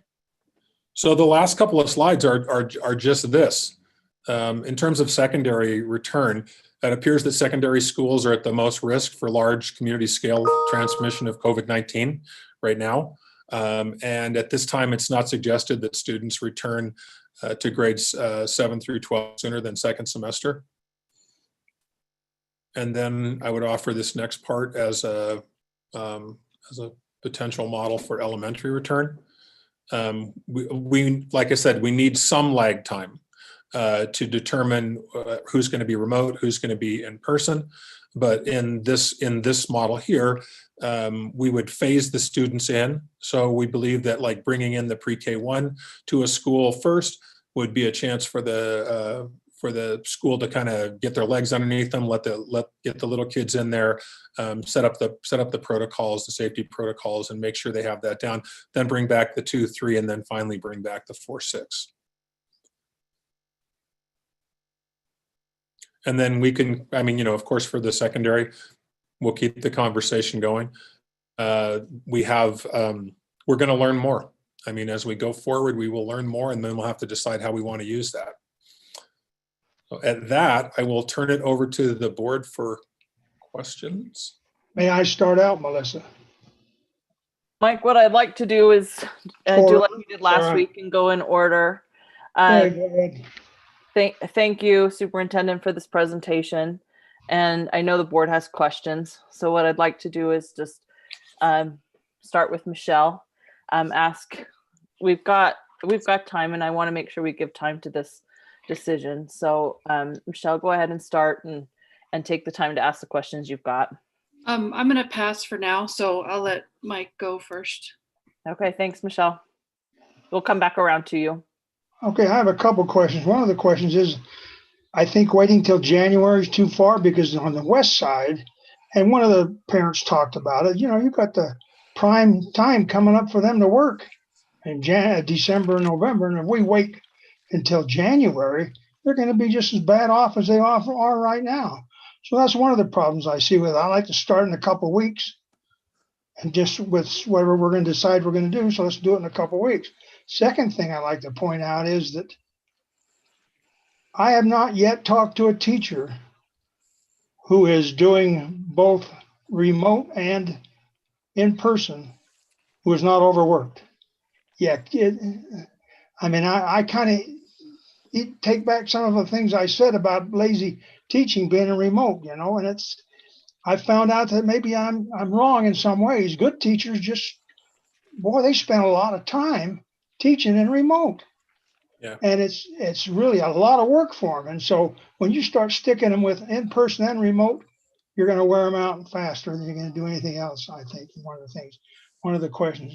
Now, if you're going to, can we say, I've got 5 letters here that I'm not going to read these letters in entirety, but one of them I want to read in entirety is a West High student who sent me a letter. And let me just read this to you real quick. I would like to first and foremost thank all for your service in Salt Lake City School Board. It's hard to overlook, but we appreciate it. I cannot speak for so many high school students or middle school students and elementary students that currently attend school in this district, but I know I'm not the only one that feels this way. As a student, I feel an extreme lack of student representation on the school board.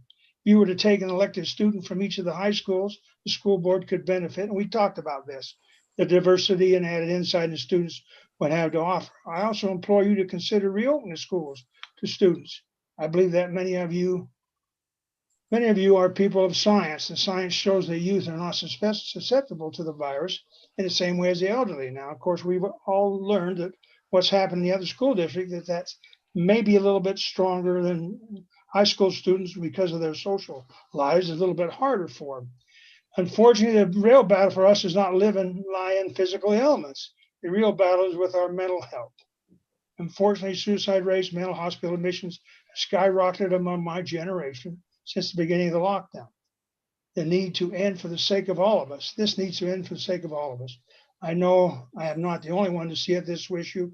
We are the future. Her name's Hannah Thorpe. I got four letters from teachers on the West Side schools. And they all agree that the biggest benefit or the biggest pro for online teaching is the behavior. They don't have to deal with the behavioral problems. They kind of go away. But then everything else gets thrown at. Here's one teacher who talks about some of the parents seem to be invested in the online studying their students. 3/4 of my students attend the morning Zoom lessons, but after lunch it's down to 1/2. And Wednesdays are, when they're supposed to be on whatever they do, a free day or something, nobody ever shows up, is what this one teacher was saying. I'm just going to paraphrase some of the things some of them said, so I don't go and do a lot of things, take a lot of time. And some of the students are watching YouTube or playing video games during the sessions in Zoom. They also tend to have siblings trying to watch these with them, which then distracts them from learning and other classmates from concentrating.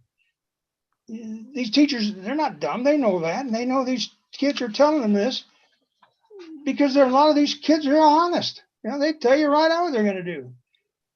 And afternoon classes, they're just a waste. I mean, of course, of these four or five notes I got, these teachers said that half their kids go on their after lunch. So, when we make our decision what we want to do, we need to decide what is going to be best for the students here in this school district and what is going to be best for the parents, because they're the ones that ultimately should be able to decide whether their child goes on remote or in-person learning. That's all oh, wait, one other thing I got to say here, Well, I guess I'm done. I'm about done. And I requested last week a copy.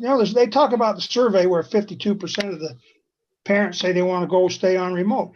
But, I never saw any of that survey on the West Side hardly at all. I don't think we even hardly got any survey back out here.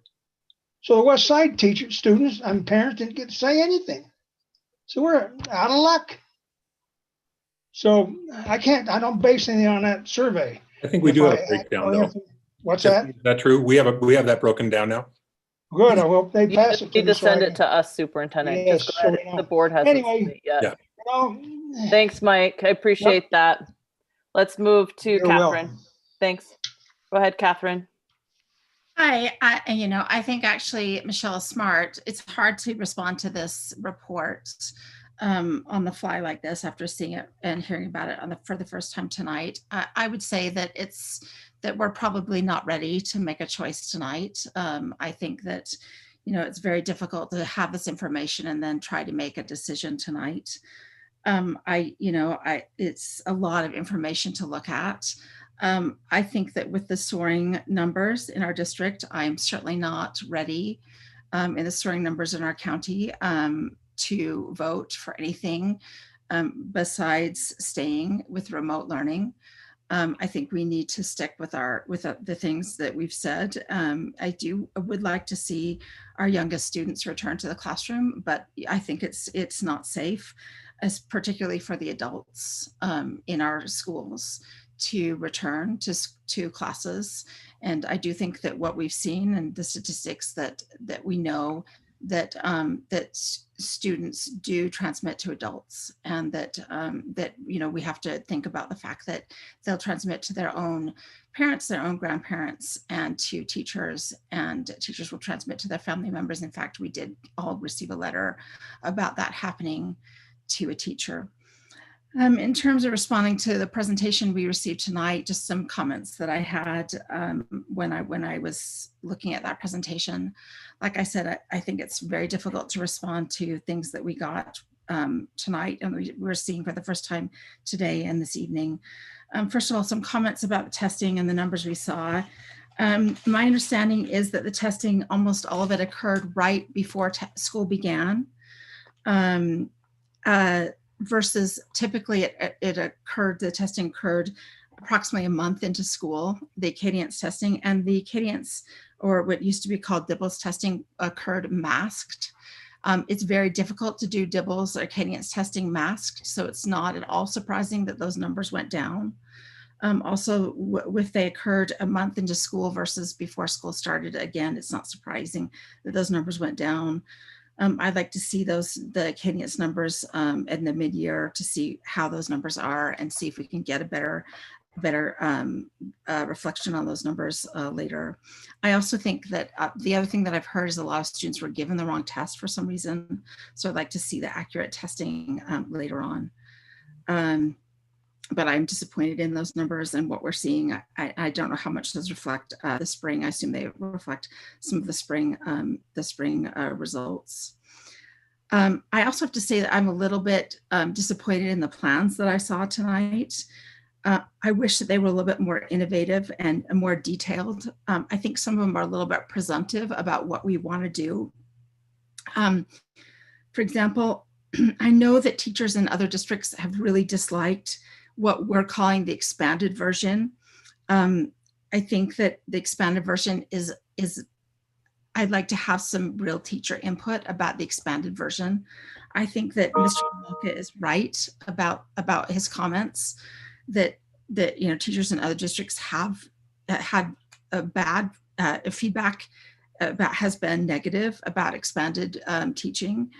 It has not been positive. It's been a lot of work for them. They've talked about how they're teaching all day and then they're going home and doing remote learning. I don't think that's a good idea. I'd like to see, some different ideas. For example, perhaps we could look at the idea of allowing just a few small schools doing choice learning, as some of those parents in our district call it. The emails that I'm getting seem to imply that most parents in our district do want to stay remote, especially with these numbers, with only a few parents wanting choice. Possibly we could dedicate a few schools to choice or in-person learning, and then we could use Dr. Hirsch. The question there is if we have enough teachers, the quote unquote choice parents that want to go back in person, seem to think that there are plenty of teachers that want this. The SLEA numbers don't bear that out. So that would be a question in my mind. Do we have enough teachers that do want to teach in person? I would not want to ask any teachers that don't want to teach in person to do that. But I know we have a few. So that would be a question I would like to look at. I mean, could we do a plan like that in January? Would that be a possibility? I would like to look at some really innovative solutions. I did not see that tonight. I would like to ask for that, and I would be perfectly happy to work on that, to ask for that, and to ask for ideas from our community for that. And so I think those are the comments I have right now. And like I said, I feel like I'm not ready to approve any sort of in-person learning this evening. I don't feel like we have enough data or information to do so tonight. And I feel like most of the emails that I'm getting from the community are asking me to stay with remote learning. Thank you. Thank you, Catherine. Nate. Yeah, I have at least a couple of questions, and specifically for Dr. Hall. Could you just dive a little bit deeper about any potential, correlations between some of the numbers that you presented, as it impacted potentially by the spring and, when we had to shut everything down, last year, and you kind of briefly mentioned that, and I was just wondering if you could expand on that. And then is it also correct that there were some of the numbers in the slides that that were kind of guesses or presumptions or just kind of, based on what we might have already known and based on trends that we know about in previous years? So in terms of other numbers that are guesses, no. And I was just confirming that we have not heard that any of the tests were given the wrong tests. Is it harder to test with a mask? Absolutely. Is it harder to test when we begin, before school starts? Certainly. But are those numbers valid? Yes.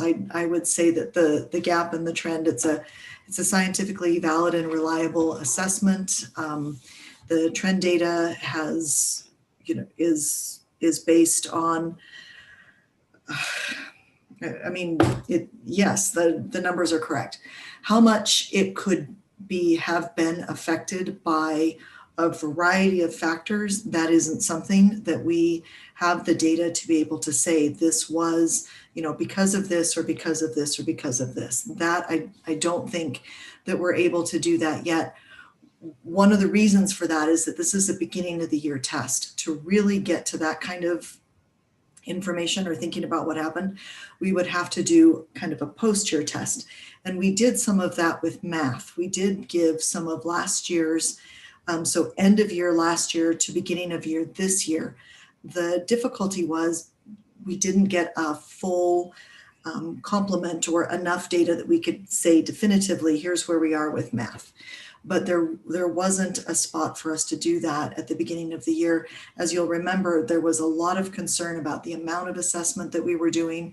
We were trying to choose very carefully to not take a lot of that time. We knew that when students were coming into schools, we wanted them to meet their teachers, to be part of, that relationship building, and that we wanted to limit the amount of assessment because of that. So for that reason, we picked the ones that we felt would give us the best data immediately about where students were starting, so teachers could make instructional decisions. As we get into our mid-year and end-of-year tests, I think we'll be able to see some of those gaps more clearly. We're also doing a lot of formative and interim. We have district interim tests that we have been revising. Our academic coaches have been working to revise those tests to meet the prioritized pacing guides that we're using while we're in remote learning. All of those, as that data begins to come in, will give us a better idea of how students are doing in remote learning. That's why I wanted to be really careful with the idea that the Acadience data isn't reflective of remote teaching. It's simply reflective of where students began the year. Did I answer your question? No, that's perfect. And thank you for pulling all that information together for us. And regardless of, any outcomes now or in the future, I look forward to the middle of year data as well. So thank you for doing all that you do. Secondly, and I'm not sure if this is directed towards you, Superintendent Madden, or folks on your cabinet like Moselle potentially, but I've been thinking a lot these last few weeks about the logistical nature. I know a couple of parents brought that up to us as well, and I know I've expressed in previous board meetings, and this isn't a slant by any means, but I'm really interested in the nuts and bolts, kind of what's our strategy, in making any outcome, potential outcome a reality. when the time is right. And we've received a lot of information this week from, our teachers organization, SLEA, that gives me a lot of pause about how we might be able to make this happen. So I'm just wondering, from your standpoint or from a human resources standpoint, where are we at with our relationship in this decision, particularly if it's not made tonight or anytime in the future, with our teachers union at this point? Well, I mean, one thing is when we start back, I mean, we do know this, we're going to have to, when we determine how many people are online and how many want to be in person, I mean, we're going to need that information before we can actually kind of determine where those spots are that it may not work for someone. And, when you as a group tell us go, we'll go and we'll figure out, I mean, I guess I didn't give you all of the nuts and bolts, but we can do the nuts and bolts. I mean, we can do all of those pieces. Moselle, did you want to weigh in on the kind of general HR question?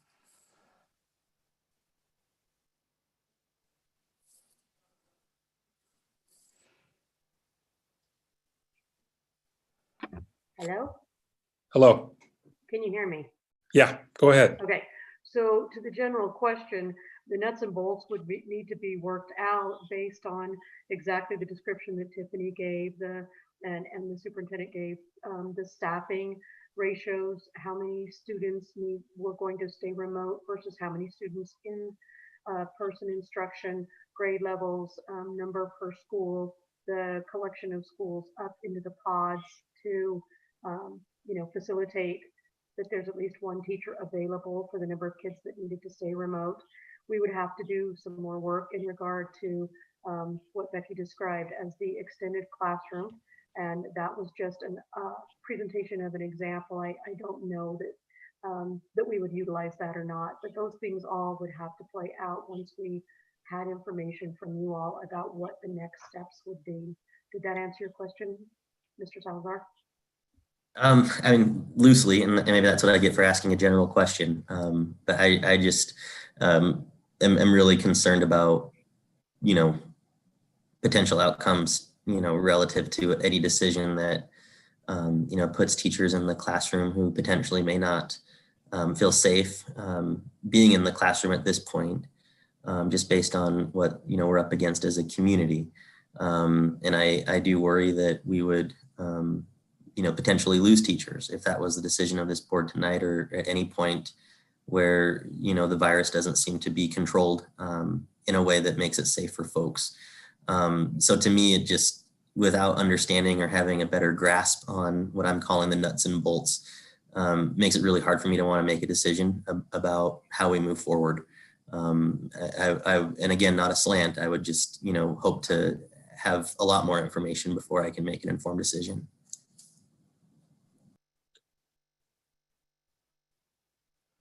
Thanks, Nate.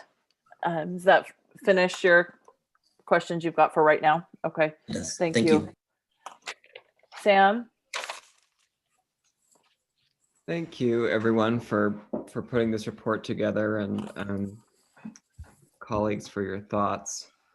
So I have some questions, and I feel like I should also just give sort of an anecdotal account from my perspective of what I'm hearing. I am very clearly hearing from my community in my email inbox and my voicemail and my other ways that parents and other stakeholders reach out to me, that they don't think this is the right time to entertain this discussion. And I have actually tried to make sure that I engage with them in a way that makes it clear that I do think it is actually a reasonable discussion to talk about our youngest kids and when it might be better to get them in buildings sooner. But I think that, I mean, I don't have to explain to any of you why people feel uncomfortable with this, given where we are with our hospital system and just the soaring case numbers we're experiencing here in Salt Lake County. So that's what I'm hearing from my constituency, is that, probably at least from the people I'm hearing from directly, which is again not necessarily a scientific measure either, but the people that are passionate enough to reach out to me are about 7-1, I think, in favor of staying with what we're doing. And I don't see that as an excuse for any of us to ignore, the parents for whom this is not working, or students who don't have someone advocating for them for whom this is not working. But I do think it's interesting that, Christy and I were in an SCC last night with the parents and some of the faculty at Hawthorne Elementary. And it was very clear that the parents understood that the metrics that we have established don't reflect the different levels of risk that different ages of kids might have, that they're more about, really showing us down to a place where we could really do contact tracing, and we could really have a much clearer sense of where the virus was spreading. And at least that group was very supportive, I think, of that way of making the decision, even though it was not directly tied to student health. So I guess I have tons of questions, and I don't want to take up too much time, but I have a couple of things that I'd kind of like to suggest that we think about. And then I'll kind of leap into my list of questions. But one thing that I think we should consider addressing sooner than later is our small groups, because I do think that there is, I know that some teachers and parents have had to pull back on some of the small groups, but I think there is support for that generally. And I think we should take a really close look at that list of what we've approved so far and what's been suggested to us. I don't think we ever approved the idea that schools could bring in small groups based on needs determined by their own data, and I think we could think about doing that in the near future. The other thing that I'd like to propose, just because I think there is a consensus forming on the board, is that we maybe do give some direction to the superintendency not to spend more time planning for what has been referred to as expanded classrooms, because again, I think that's something I've heard very strongly from my constituency, is that they, and there are always exceptions to these trends. Senator Weiler's anecdote is that it seemed to be working well, but I think what I've heard very strongly is that my families that I represent do not want that kind of hybrid situation that has been described as expanded classrooms. And I think it's a fair question to ask, would we be able to pay those people more to do that? And the answer is probably no. And I would also be very curious about the cost, because I don't know what technology is being used in the districts around us, but I know those swivels and the GoPros, if we were really to buy those for every student that was doing, or for every teacher that was doing an expanded classroom, that might get expensive quickly. So I guess those are questions we could defer to a later time. But again, just attempting to kind of sum up what I'm hearing and trying to be fair, because I do think this is a conversation we need to have about particularly pre-K and kindergarten and first grade, and then maybe second and third grade next. But I would echo something Christy said again the other day about the remote option needing to be stellar, and I thought that was such a great adjective. And I know that a lot of people would disagree with the use of that adjective to describe what's been happening.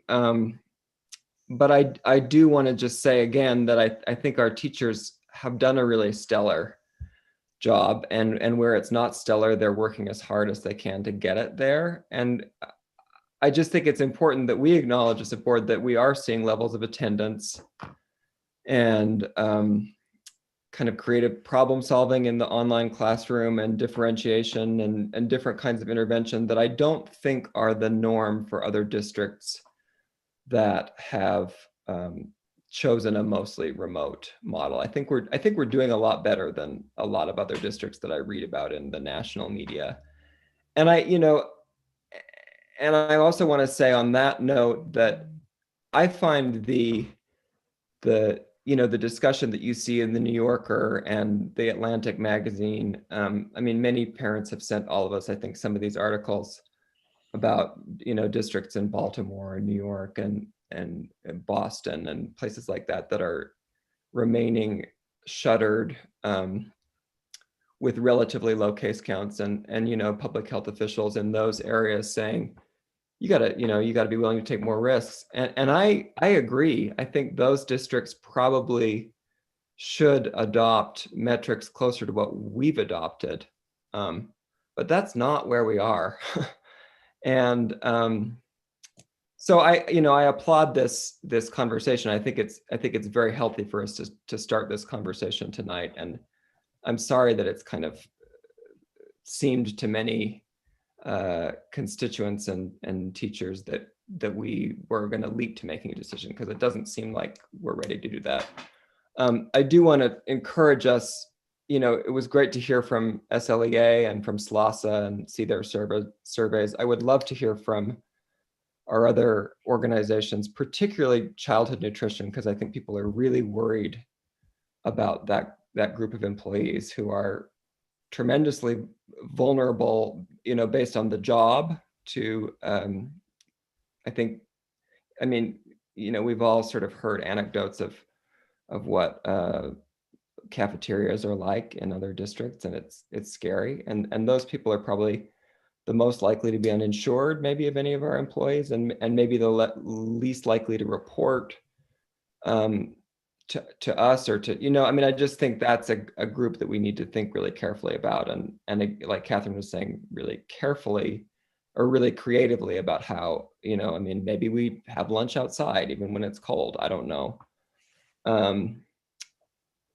So here are some questions, and I don't want to put anyone on the spot, because again, I don't think that any of us really expect to have answers to these questions tonight. But I do want to sort of, maybe they're questions for the rest of the board as much as they're questions for the superintendent and the cabinet. But I do want to know, several parents have asked me if we have a plan to kind of avoid what happened in the Paiute school district, where they actually, they reached a level of community spread where they had to close down buildings, not because of kids getting COVID-19, but because of the adults just not being there to staff their buildings. And as one of our commenters said tonight, we're already up to about 61 cases per 100,000. And I've been watching these metrics, on both our county side and the COVID-19 or the COVID Act Now site. And their district was at about 70 per 100,000 when this happened. So I do think it's a great question. What are we going to do if we just run out of healthy adults to staff our buildings? And especially because the sub issue has been such an ongoing dilemma for this district.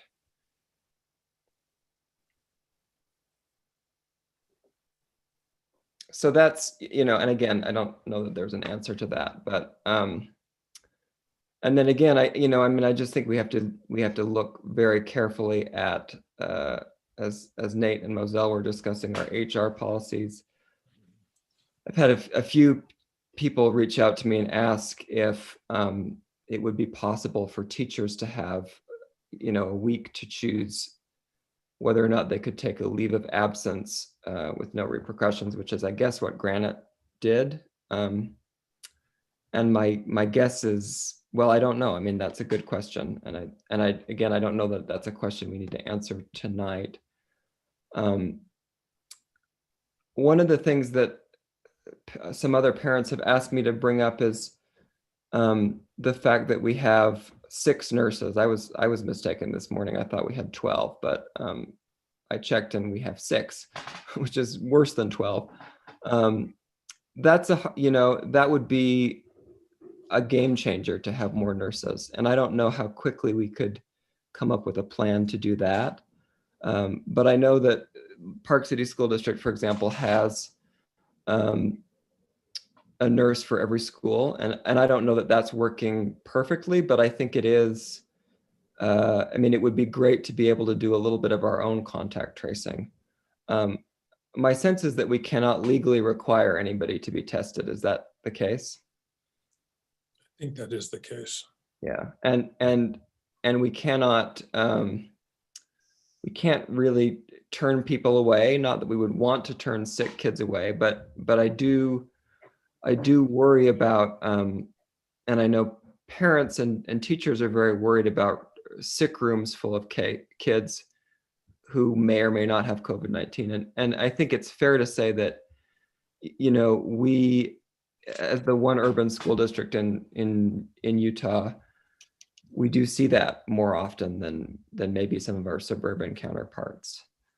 I think people are really concerned about split grades. What happens if my child is in a split grade 3rd and 4th grade class, and we've only opened up to 3rd grade. My precinct has, all 3 of the magnet ELP schools, and those folks are really concerned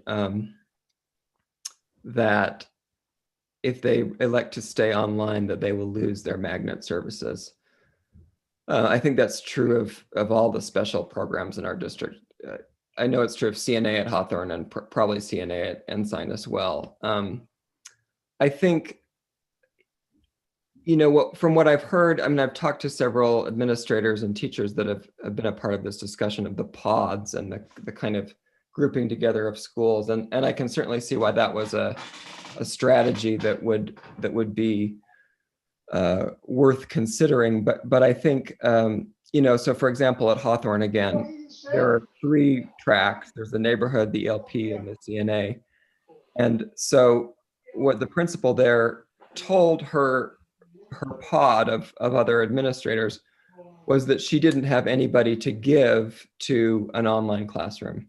So I worry that the discussions we're having now are based on the assumption that, the in-person model will become the default. And Bridget, you smell like a man. I understand why that's kind of the assumption, because that's what we were all used to before COVID-19. But I think if we're really concerned about mental health and the mental health both of our students and our employees, then we need to acknowledge the huge amount of work that's gone into building community. And I know that there's more that we need to do, maybe especially for our older kids. But if there's one thing that I hear that is a concern about mental health, it's, the fear of having to be shunted into a kind of second class environment for your kid because you're choosing to stay online. So I would love to see a plan that kind of, in a way, thought of the remote learning model as the default, because I think that we will have to offer that to a very large group of students for the rest of the year, no matter what choices we make, and no matter, I mean, there are so many variables that we can't predict, but I think we can safely guess that's going to be a priority ongoing. And I think we just need to be very careful that we don't upset the work that's been done, because it really has been a tremendous level of work. And last thing I'll say is just, the same concern exists for our special education students. And I've heard it from both sides. I mean, I hear from special education students who are able to go into buildings now and wouldn't feel safe, their families wouldn't feel safe sending them up otherwise. And I also hear it from some special education students that can't go because they have a medical reason to be fully remote, and their families are taking online education really seriously, and also taking precautions very seriously in their personal lives. And they really don't want to be given a second class education either. So I think we should certainly think about what we can do better. But I do think we should prioritize maintaining the progress that we've made, because it's been a huge positive surprise for a lot of people how well this has worked. And that was, again, I keep talking about this SEC meeting that Christy and I were at last night, but that was, again, a huge takeaway for me was, especially there was this one dad who said, I didn't think this was going to work at all. And I am blown away by what these teachers are doing. So that's what I have to offer, and I will cede my time to the next board member. Thank you, Sam. I appreciate that. I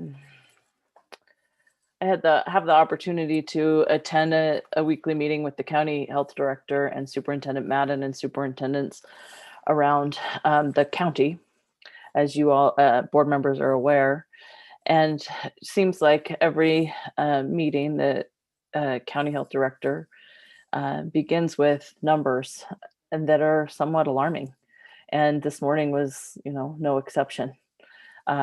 He mentions that a surge in viral cases began on September 10th, which was 53 days ago, and that 50% of the total cases of COVID-19 have been since that surge date. So it took from the beginning until September 10th to hit 50%, and we've already in the last 53 days hit the next 53. They talk about the test positivity rate, and pretty sobering about talk at the state level, perhaps in getting really serious about things. That's a quote, getting really serious about things for the next 3 weeks. They also talk about solutions. And I liked Catherine's words of innovative solutions, ways to support the needs of students. I've read lots of articles, and as Sam has correctly pointed out, we've received lots from parents and community members, and I really appreciate that. I think that those articles have been really helpful. Noticing that with a viral surge in Great Britain and Europe, there's another wave of shutdowns. But what was glaringly obvious to me in those reports was that in the community shutdown, the schools were kept open. And to me, it feels like that's the right approach, that the community needs to make the sacrifice so that students can be in the buildings. It feels like perhaps in some ways we have it backward, that our students, sometimes as young as 5 years old, are the ones who are paying a high price for our community decisions. I think that we know, the superintendent does talk about what we know. We know that mask wearing, that social distancing, that those mitigating factors really can and do make schools a safe place for kids to be. I think something we do know is that remote learning doesn't work for everyone. I've been really, really happy to hear over the last, few months really, but certainly stepped up over the last couple days, the stories of success for remote learning. I've seen it firsthand in classes that I've participated in. I've heard about it from parents where it's really working. And I applaud teachers for that, and parents, because it's not easy. I would say parents as partners in their children's education has reached a new level through this. And I think that's a good thing. But it also isn't working for everybody. And we know that. Even our own survey, well, it says for 75% of students, parents, they say it's manageable. There's 25% that say it's not manageable. It's not even that it's not working as well as they'd like, it's not manageable. And I think we need to pay attention to that. I think it's important that we pay attention to that. we need to find solutions. We need to be creative in how we can meet students where their needs are. And I mean, like Sam, I feel like it's important that students have well, maybe it was Christy. Christy gets the recognition for the word stellar, a stellar online option. And I think we can and should continue to put resources and time and energy into making that online option stellar. And I'm glad that I'm hearing for so many of you, it is. So many of community members, it is stellar. But we can't stop there. I am also hearing from so many families where it's not working, it's sort of catastrophically not working.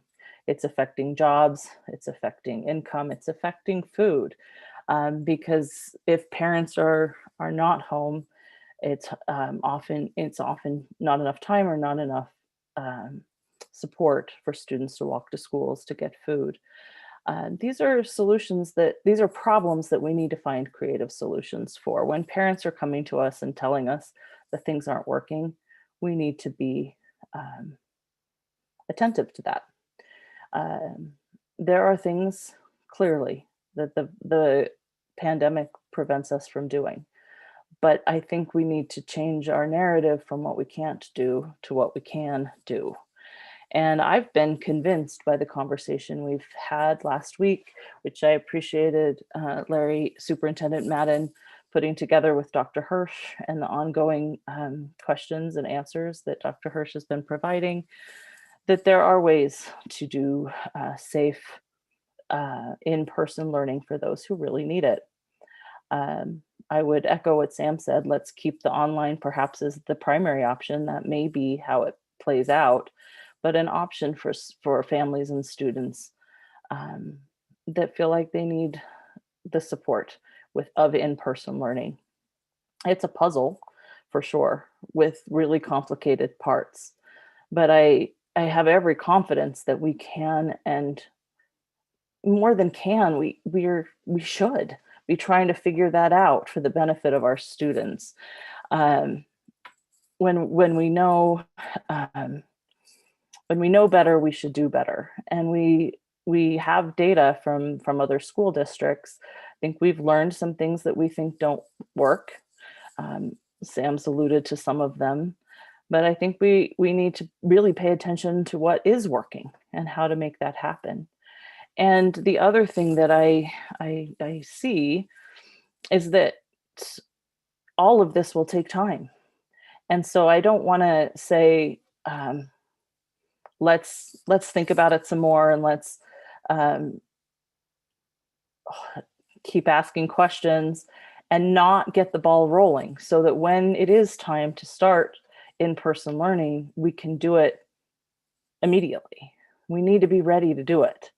We can't just continue to say, well, we'll just keep looking at it, even though we should be continuing to look at it all the way through. I think our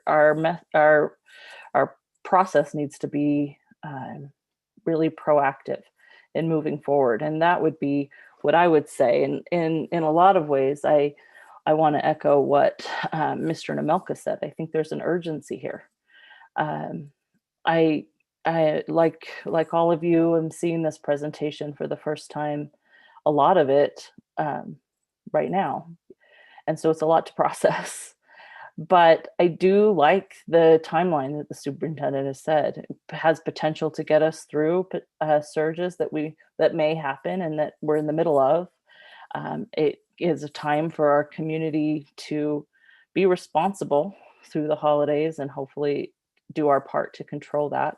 It gives time to make plans and find out what families would choose given that choice and that opportunity. And so I think it's really imperative that we put that urgency in, and that feeling of let's focus on what isn't working and fix it, and find safe ways to get our students the access that they need, frankly. And I think that that's important. I have lots of questions about this plan, which I'm happy to ask offline. I think lots of them Sam, Catherine, Nate, and Mr. Nemelka have asked already.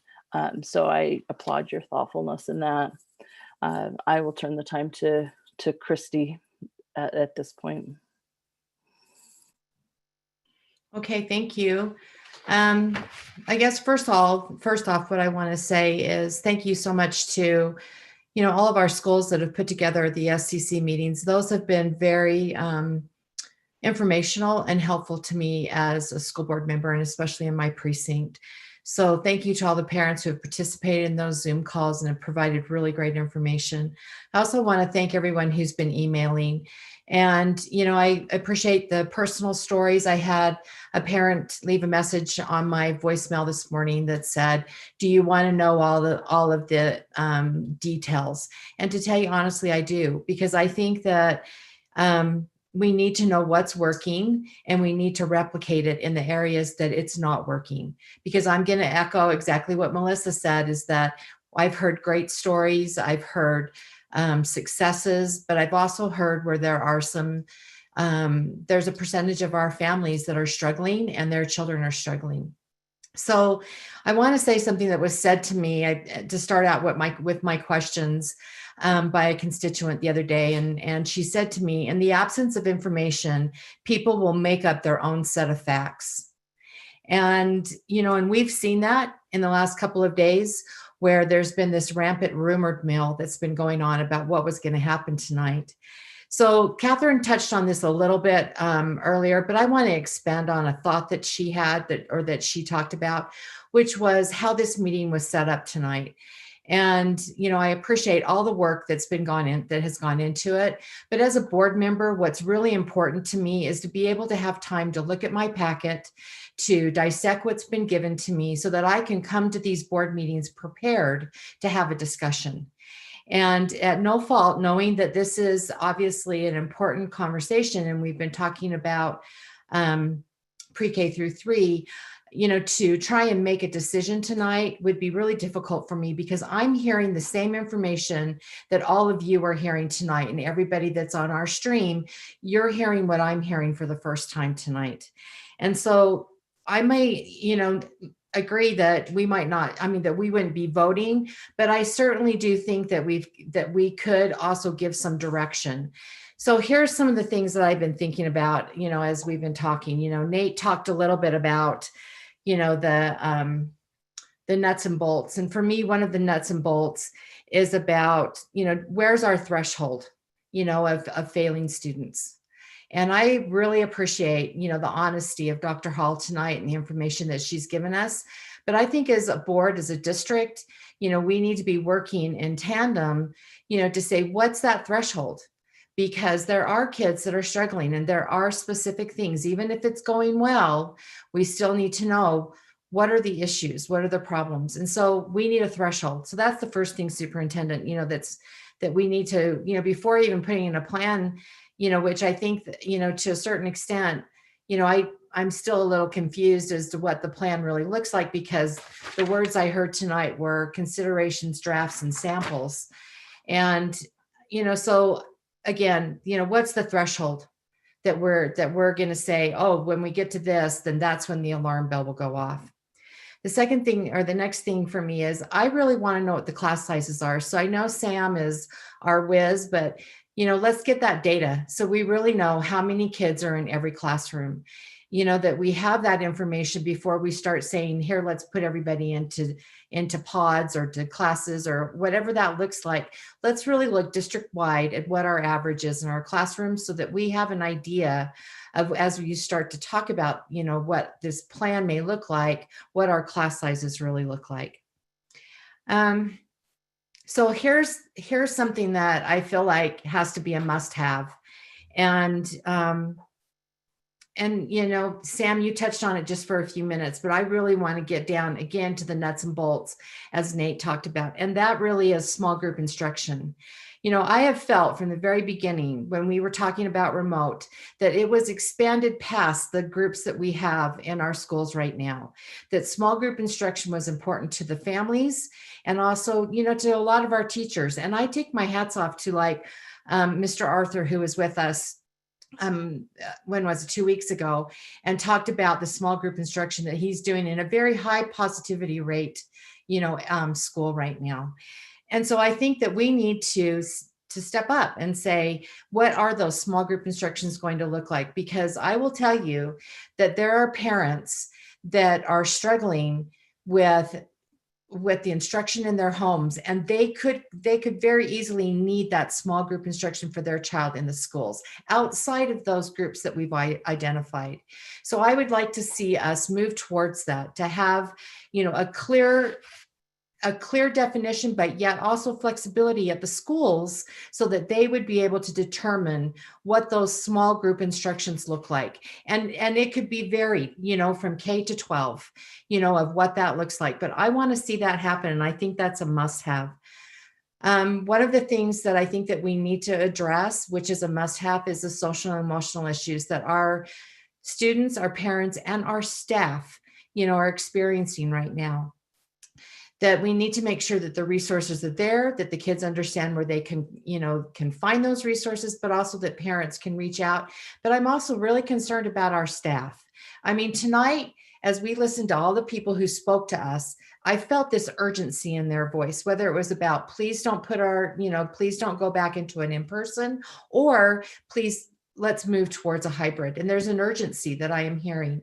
So I need to see more about that in our plan. I need to know that the social and emotional needs are at such a high level right now that we need to address that in this plan, and talk about it and make sure that that it's transparent and that our families can find that. I think that one of the things that, and maybe Dante, you were the one who brought this up, but I think it's time for our district to now take a stand that either we're going to stand up and we're going to say as loudly as we can that we have got to stop this community spread, or our kids are not going to be able to get back into school. We know it's the community spread. We know it's not happening in our schools, but yet we just can't seem to cross over that threshold. So either our district needs to be the ones that lead out in this in the city, and that we have a strong message about we need to wear our masks. You need to not meet in bigger groups than this. You need to social distance. Because if we don't stop the spread in the city and in our community, then I feel like we're just going to be right here where we are right now, and that we're not going to make any progress.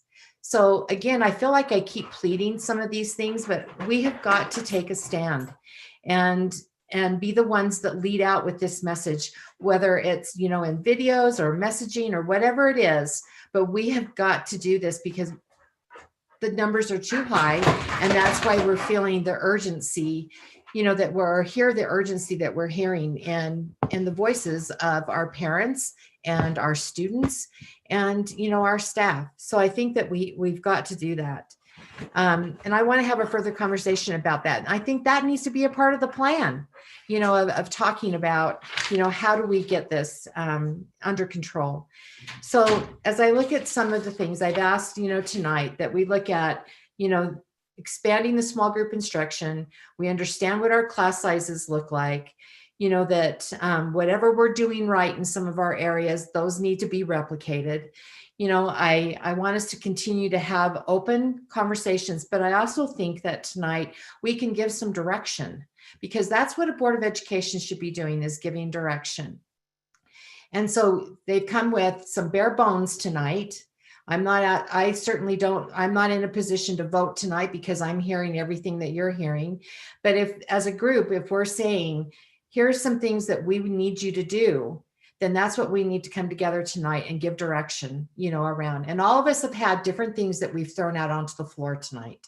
And I think we need to make some decisions as far as, yes, we need to stand up, and we need to be a little bit louder about community spread and make sure that, we're advocates, for that. So I think the last thing that I want to say is that, I know that we've talked a lot about the fatigue that all of us are feeling, and that the conversations become long and they become a little drawn out at times. And there's been times when we've been, accused of kicking the can down the road. And for me right now, I feel like what's important is that this board has hired a superintendent and a business administrator, and we have talented and professional people that are on this call tonight that are the ones who are the day-to-day operations of this district. And that's who I'm going to depend on to put a plan together that I can look at and say, okay, I understand that step by step. And our community will understand that step by step. Because if all of us are really saying that we want kids back in school, if that's really what our ultimate goal is, then we can't keep saying that we're not going to do it. That we need to find a way to do that, but we also need to be able to have that nuts and bolts conversation like you talked about, Nate, with our employees. Because the last thing I want to do is to have our employees feel like that we don't care about them and what's happening with them and how they would feel in a classroom with even 10 kids. So I think it's important that we talk about those things. And those are the things I'm looking for in a plan, superintendent. Those are the pieces that I need to know about so that as we go out into the community, that our parents are comfortable, that our employees are comfortable, and that we can defend what we're doing. So I appreciate the conversation tonight. I think that as a board that there's probably some things that we can give some direction on tonight and, and keep moving, forward in the best possible safe way that we can for our communities and be able to provide. Again, I just want to say the absence of information, our constituents, our parents, our students, our employees will make up their own story if we don't provide information to them. So let's start doing that, and let's make sure that we are as transparent as open as we possibly can be, because that's the only way that we're all going to pull this together. Thanks, Christy. Michelle, do you have something you'd like to contribute? Just something real quick, because I think everyone had pretty much said the same things that are on my mind.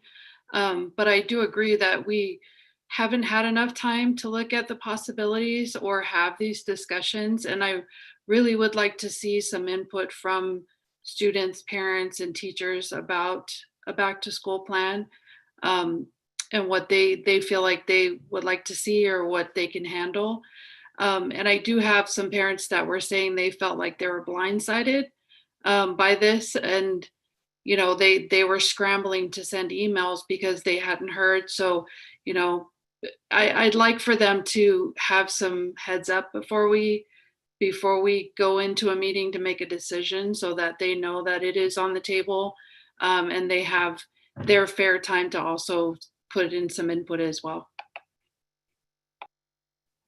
Thanks, Michelle. Dottie, will you want to contribute? Are you? Yeah, sure. Thanks, Dottie. Well, I just have to say I agree with every single statement that all of you put forth. On a lighter note, I wanted to say that I know a lot of students are really grateful for what the school board has done. My sister was telling me yesterday that she's very excited that she gets to use Word on her computer, because there are several other students not in our district who are using Google Docs. So, that's just something, but it's really important. It makes a really big difference. So I'm glad that we have those capabilities. Today is election day, and it's a day that we're making history, and I'm glad that we've all decided that we're getting the ball rolling and we're not taking the wait and see approach. I do have to say that, high school absolutely cannot go back in person right now. And to any of my peers who are watching, please take responsibility for any of your actions.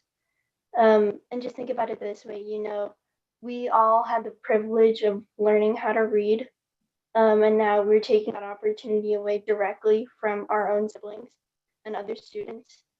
So please keep that in mind and please be careful, because we can bring this pandemic to its knees, and I know we can do it. And in terms of the proposal that was put forth, I think bringing elementary students, transitioning them back to school, especially kindergarten, first grade, those grade levels is very, very important. And maybe this needs to be a deeper conversation, but I just want to advocate for that. And maybe the cases are too high right now, but it's something that we need to focus on, and I think that should be our next plan of action. I also want to say that we don't have as much time as we think we do. What I keep hearing from my peers is that I can't take this much longer. And then there will be a point where it becomes, I can't take this anymore. And I don't want them to reach that point. So the sooner we can get this done, the quicker we can bring this pandemic down, the faster we can do all of these things. Okay, so I just have a couple of suggestions of concrete things that we can do right now to mitigate whatever is happening. We're due for second quarter, right? And so we're going to be picking up all our textbooks. And so I'll be walking to West High to pick up my textbooks, but I was wondering if we could make flu shots available in high school parking lots. So, you can pick up your bio textbook and get a shot in the arm, if that works. And so that would be one suggestion. And then in terms of data, I'm wondering if after first quarter grades are solidified, can we make a couple graphics stratifying based on income level and grade point average and compare that to the exact same time last year? I know that, students are individuals and we have different students this year, but I still think it would provide a valuable amount of data. So if we can compare GPAs now and then. Yeah, I think there needs to be a larger focus on mental health, because I can only speak from the perspective of a kid, but I can tell you that, we're facing financial troubles. Kids' parents are fighting. We don't get to see our friends. The last time I saw my best friend was the last day that school was in person. So I haven't seen her for like 7 months. But, they're getting hit from a lot of sides. And I know that school maybe doesn't have a way to address all of those things, but it has a big space in that arena. And so if we could just maybe focus on that as well, and just providing mitigating efforts while we get students back into school, that would be really awesome. But thank you for giving me this time. Thank you, Dottie. I appreciate your thoughtfulness. Superintendent Madden. We can help with flu shots. Good. Yes. Thank Okay. you. So check We're that on one that. off the list. Yeah. I love it. Melissa, I'm not through yet. Okay, go ahead, Mike. I don't understand you for other board members. We've been talking about this thing since July. The same things, at risk, online or in person. Same problems, same things have been coming up. And now you want more time. The superintendent and they've given you some options.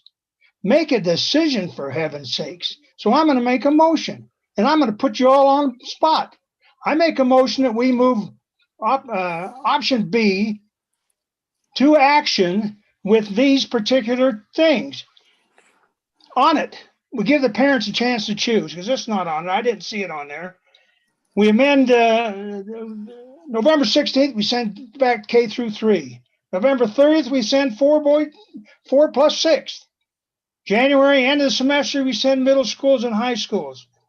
You think the way you talk, we can't keep these children and teachers safe. And they're doing it all through Salt Lake County, Davis County, all over this state. Maybe one down and very far, but you understand, I have some relatives are American Indian. I understand the problems they're going through. Boy, how many more questions do we need to do? So I'm making that motion. If none of you, I want the rest of the parents and the people on the west side to know that I'm trying to get this thing settled one way or another. And you got people there gave you some options, and now you're putting it around. You want more information. Well, I make the motion. Anybody going to second it? Probably not. Mike, will you repeat the motion? My motion is we move Operation B to action with those things I mentioned on there. I don't know whether they're amendments or whatever they are, whether you call them, just with those things on them. When we start this thing, Jenny Christmas, we're going on and on and on. No wonder the people in this district are so fed up. They just don't understand what we're even doing here. We've been doing this in the 4 years I've been on this same thing. We've been pushing it off, pushing this off. We got to quit pushing it off and make a decision, for heaven's sakes. These people want to know what's going to happen. And if we're not going to do it, kill the motion. Say right now, we're not going to change. We're not going to tell the superintendent all the work he's done, got option A and option B up there. We're not going to tell him to forget it. We're going to study it some more. Bull crap. That's the motion. Thanks, Mike. Can I ask to have that up on the screen, since none of us have seen it until tonight?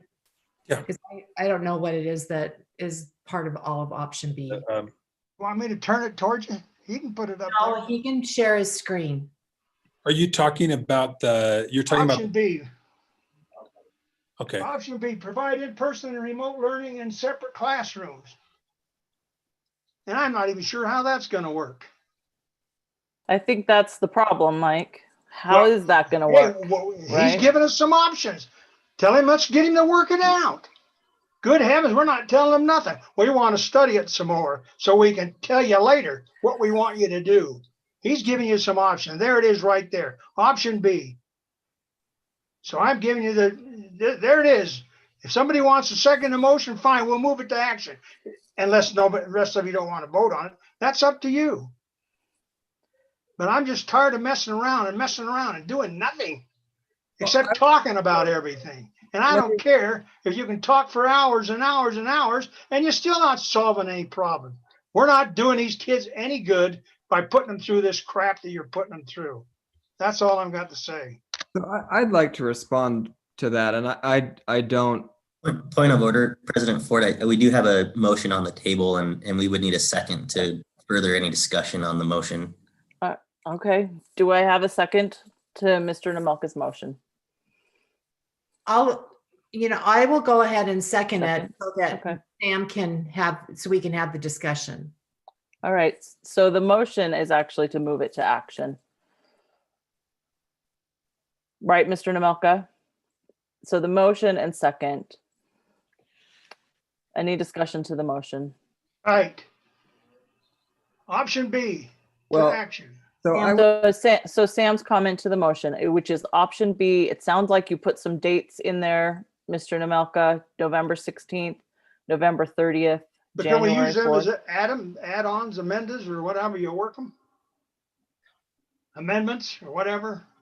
So you I'm just made putting some timelines on there. We need some timelines for, he brought up January, but I'm thinking all my people on the west side are going to be starving by January because they can't go to work. They got to take care of their kids. My heavens to Betsy. This is a I don't know what you call it, school district. We have all kinds of people in there. Ones that are starving, rich and poor and all over. Well, we need to take care of the poor. The rich can take care of themselves. We need to take care of the poor people down here in the ghetto where I live. All right, I've done my say. So we've got a motion and a second. Sam, did you want to speak to it? Well, I would not support the dates that Mike offered, which is probably no surprise to any of you. But I do think there is a good argument to be made for voting on whether or not we'd like to continue to look at option A, which is, the hybrid model or what's been called the extended classroom. I don't want to tie our hands as we go into this discussion, which I think will take multiple meetings. But I do think that there is a strong enough sentiment on the board and in the community that maybe we don't want that maybe we could give that direction through a formal vote now. So I'm not going to vote yes for the motion that Mike made, but I would make a motion that we continue to pursue. I mean, I'm not making the motion now. I'm just summarizing what I would say, which is that I would be willing to make a motion that we continue to pursue this planning and discussion, but knowing that we would I rest my case. that we would be doing it in with totally separate classrooms. Does that make sense? Melissa, I don't know how to raise my hand. And I can't see you because the screen is being shared. I'm sorry. You can unshare. Because I think the share is good, so that we can see that. I'm sorry, am I overstepping anybody else? Can I go ahead and speak? Go ahead. Yeah, like I said, I'm unfortunately I can't see anybody else. I appreciate the urgency that Mike is feeling. And I guess I got a different feel from this presentation tonight, because the way that I heard the superintendent talk about it and the way that I heard Ms. Pittum talk about it was that these are sample school plans, that they weren't presenting them as full-fledged plans. And so for me, not wanting to vote on this tonight, on this particular school plan, but to give direction tonight, to be able to say, and Mike, and I don't think, for me personally, I don't feel like I'm kicking the can down the road. What I want is, I want them to be able to know that here are some sample plans that you've brought tonight. So vet them out, tell us exactly what that looks like, so that we're not throwing a plan out there that isn't really connected to all of what were the words that were used tonight, the considerations, drafts, and samples. So I didn't get the impression that the superintendent and Ms. Pittum were saying, here, these are the two things we want you to vote on tonight. And if I'm wrong, then please speak up and tell me that, but that's not what I was hearing tonight. I was hearing, here are some samples that we're talking about. These are the things that will have considerations. And we know that there's some things we need to fill some holes in about. Thanks, Christy. I feel the urgency, Mike. I'm not sure I have enough information to really commit to things, but I might actually vote to approve this. I think we need to move things forward. I just want to go ahead, Catherine. Thank you for jumping in since I can't see you. Go ahead, Catherine. I tried to raise my hand. I agree with Christy, and that's why I wanted to give some feedback to these. I think the fact that they were labeled as sample school plans, I wanted to give feedback from what I'd heard from teachers and what I'd seen reflected in other districts. I wanted to say that I'd like to see some things that were a little bit more innovative. While I appreciated what was brought to us, and I think it's hard, I would like to see our community come together and bring ideas. I think it's hard for our administrators to come up with things, but I'd like them to ask for ideas. I'd like them to ask to convene groups of school board members if we want to come together with them. I'd like them to ask for teachers to submit ideas if they have them. I'd like them to look out, as someone said tonight, to people. I know that there's a teacher that's doing interesting things with, for example, outdoor classrooms. Like someone else said, people that are doing things in Europe, I think are interesting. I think that there's a lot of things that we could look at. We should lead the way in doing things like that. I think we should look at what we can do, and I'd like to do them quickly, like people said. And I want to try to accommodate people. But I think these are sample school plans, and I'd like to be innovative. I'd like to explore options. I do think that people want to be back in person. I think I've heard a lot of people say to me in emails, like Sam said, I think the emails that I'm getting are at least 7-1 to stay remote while the numbers are high. I think we established a good guideline of 5% positivity, particularly right now. I think that's particularly true for our older students. But I would not vote, like I said, for anyone to go back right now with the numbers where they are. I just don't think it's safe. I do think we need to look for in-person. I think that people are telling us right now that we have something that is working for many people. I think that it's clear that there are people that it's not working for, and we need to try to address that for them. I think that however, people are saying, many people have said to me that what they like is consistency. And what they want is us to be consistent until we have a solid plan. Please keep us consistent. And while we have a solid remote, we've worked very hard. Our teachers have worked very, very hard to provide solid remote learning options. And many, many people have said to me, please do not take that away until you have something very good to replace it with, or till we can go back and not swing back and forth between remote and in-person, because we'll have COVID in our schools. So please do not take that away. So I would like to guarantee that we'll have consistent learning, and guarantee that we will have a really good option for people and have simple school plans. So that's what I'd like to give our students and to give our teachers, is that we will have something very good for them before we vote for anything, that we have something really solid for them. Okay, any more discussion to moving this to action? Call the question. Okay, call the question. Michelle?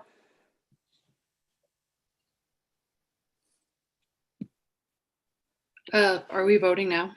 Yeah. I'll stop sharing so you can see. Yeah, sorry, I can't see anyone. Yeah. I think we need to clarify what we're voting about, Melissa. Moving Mr. Nemelka's motion.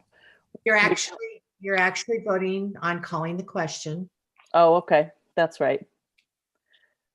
Voting on calling the question, which is not debatable. Michelle Tuitpo, no. Just a reminder that in voting no to call the question, which just means we will continue discussion. So Michelle Tuitupo, no. Mike Nemelka, you want to continue discussing this?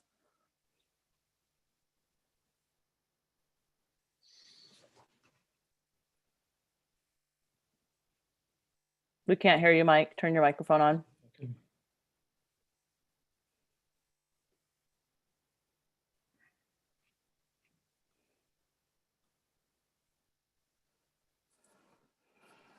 Unmute. There we go. There we go.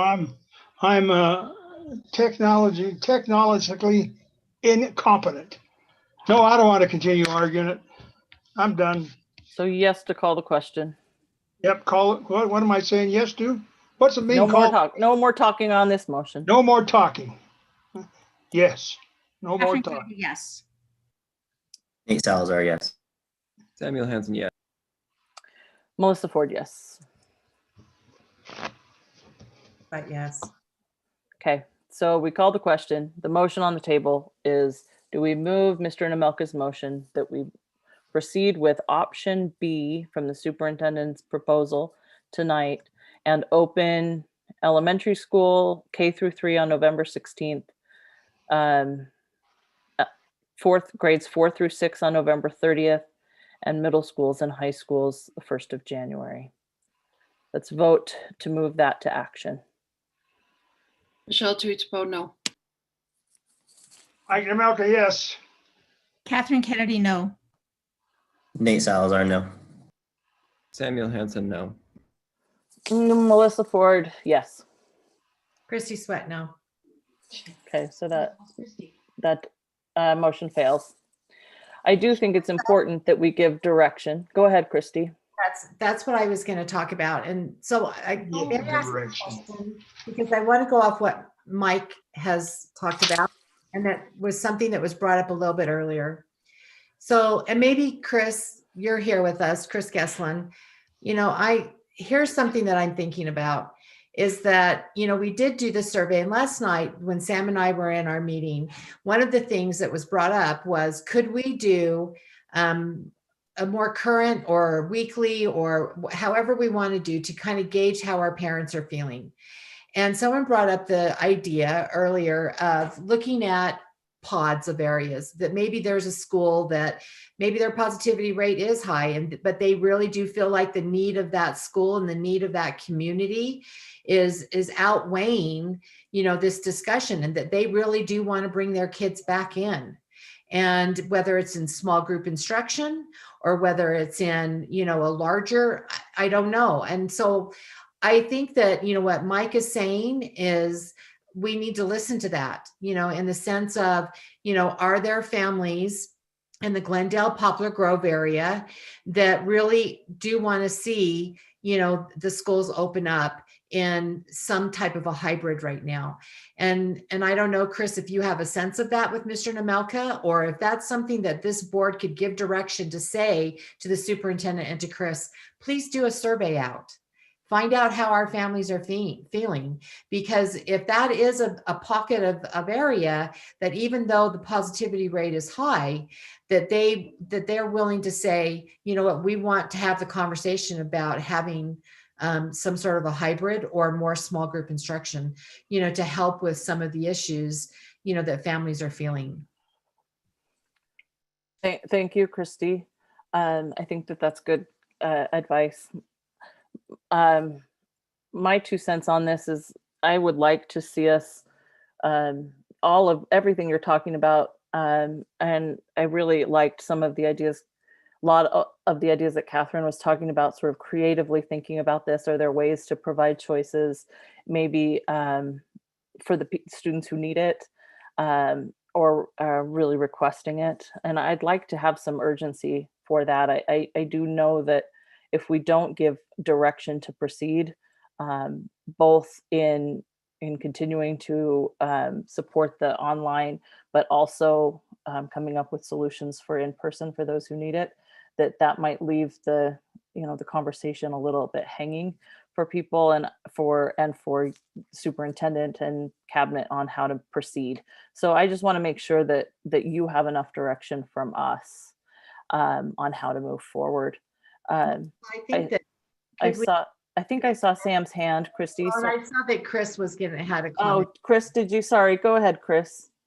No, thank you. I appreciate that. I just wanted to say that we are ready to get a survey out to parents by the end of this week to really figure out where they stand in terms of that desire for in-person learning or remote as an option, because clearly for us, that's going to guide any next steps, whether it's thinking very creatively and way outside of our norm, like, Catherine suggested, or if it's looking at some very, structured, normalized offerings across our district. There's a lot of ways that this can go. And part of what I think is going to be necessary in this is this continual back and forth.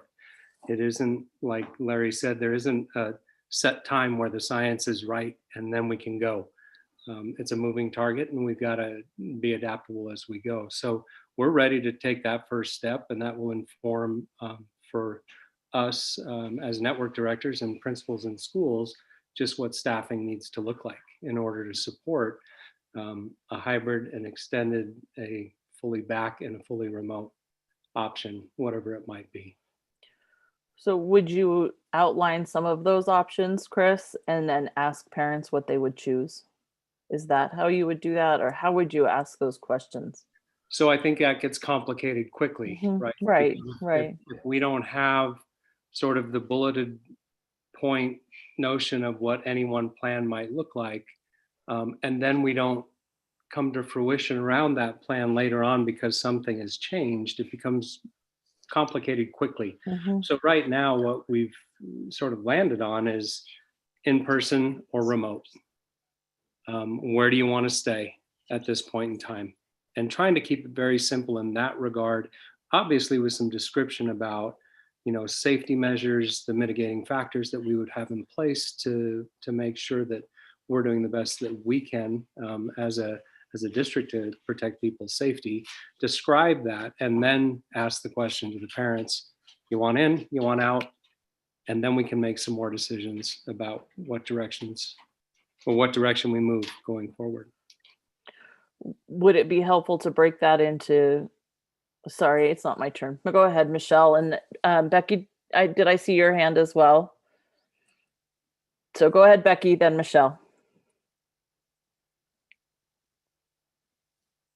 No, Becky? Okay, go ahead, Michelle. I just had a question on how can we help our community members get these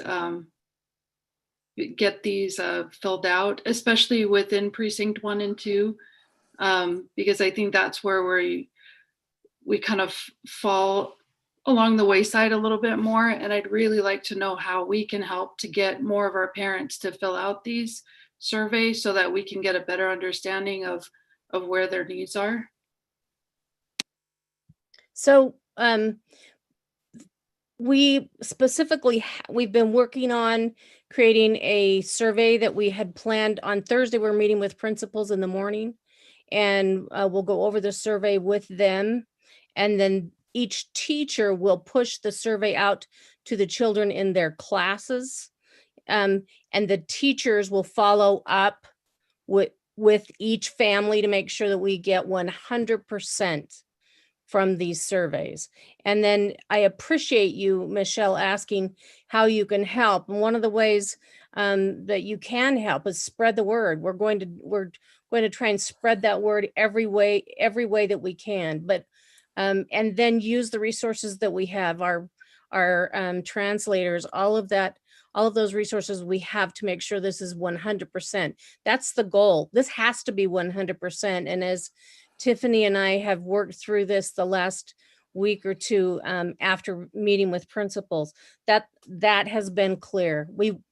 It needs to, and it must be 100% so that we know what parents' needs are. And part of this survey, the very first section, the whole section of the survey, just describes what a remote only classroom would look like, and what a classroom might look like if they came back into a classroom, so that we give parents information. It includes safety information about COVID, so that we can share with parents what we do know, right?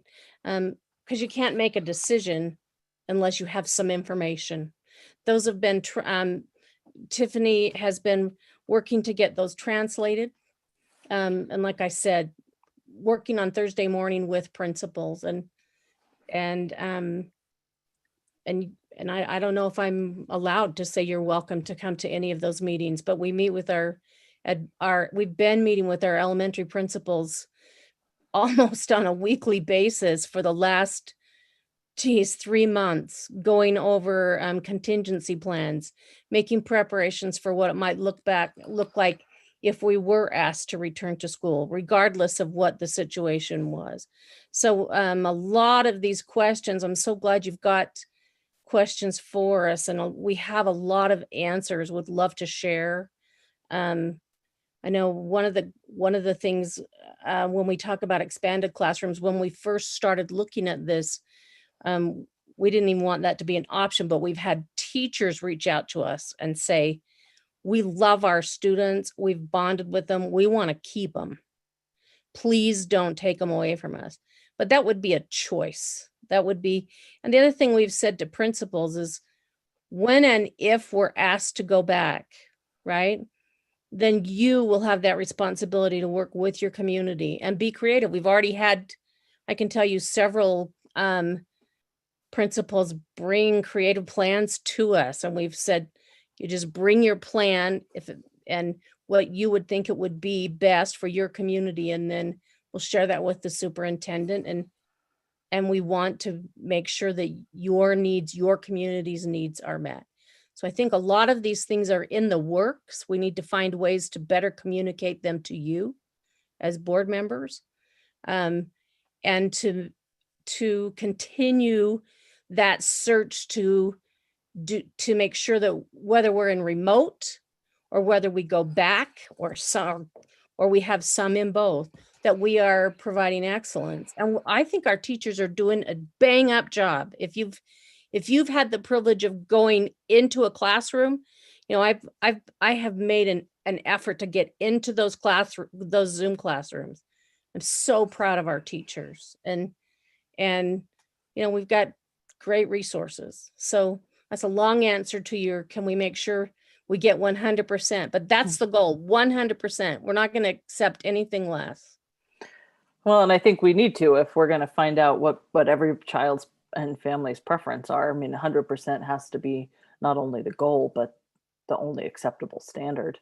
Exactly. I saw hands from Sam. Go ahead, Sam. Well, first of all, thank you, Becky, for explaining that detail about the teachers asking for the inclusion of the expanded classroom, because that helps me to understand it, and maybe makes me a little less certain that we should be vehemently against it. Although I think, again, that is kind of what I've heard. So, but I think it is helpful for us as board members to be aware of these conversations that are happening at the granular level with teachers. Maybe I missed something, but we're talking about the big survey that we just did, continuing to get more responses on that, or are we talking about a new survey? We're talking about a new survey. Okay. Brand new survey. It's Okay. short. It's information, and then it's 3 questions. Right. It's really not a survey. It would be more of a questionnaire, because we're wanting that 1-to-1, 100%, as opposed to maybe trend data that we pull out of a survey. So this is is a questionnaire that would be, what do you want to do when we reach X date that we've decided? Okay. Yeah. Thank you for Would you be in or would you be out? Right.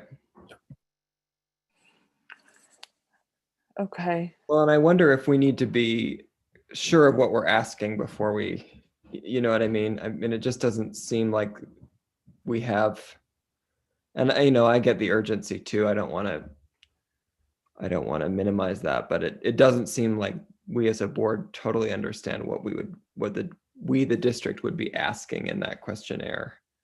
What we're trying to do is get, to do the next step, to do the specific school planning, we need to know how many kids would be remote and how many would be in person. And so the purpose of it is just that. And you're right, it's kind of a, which comes first sort of thing. But like, without that information, it's hard for us to get down to the nuts and bolts of the plan, of whichever plan a school was moving in. That makes sense. And again, to reference this meeting that Christy and I went to at Hawthorne, I thought it was interesting because I was expressing I was sort of echoing back to people what I was hearing, which was mostly stay in remote. But I wanted to also kind of entertain the other side of the coin. And I said, well, but given what we're learning about littler kids and their lower likelihood of being sick and possibly their lower likelihood of transmitting the virus, what date would you be willing to consider? And I posited the much more conservative date of the end of the 3rd quarter, which is like sometime in late March. And it was just an interesting conversation because, again, these parents sort of almost jumped down our throat and said, like, no, why would you set a date when you've set metrics that are based on science? And again, they're based on a very specific goal, which is, again, not related to kids exactly. It's related to looking at the totality of the community. But they were not in favor of setting even a date that was quite a ways in the future. So I don't know. I don't have an answer to that. I mean, because I don't want to make people feel like we're setting an arbitrary date without acknowledging that this situation could get much worse or much better.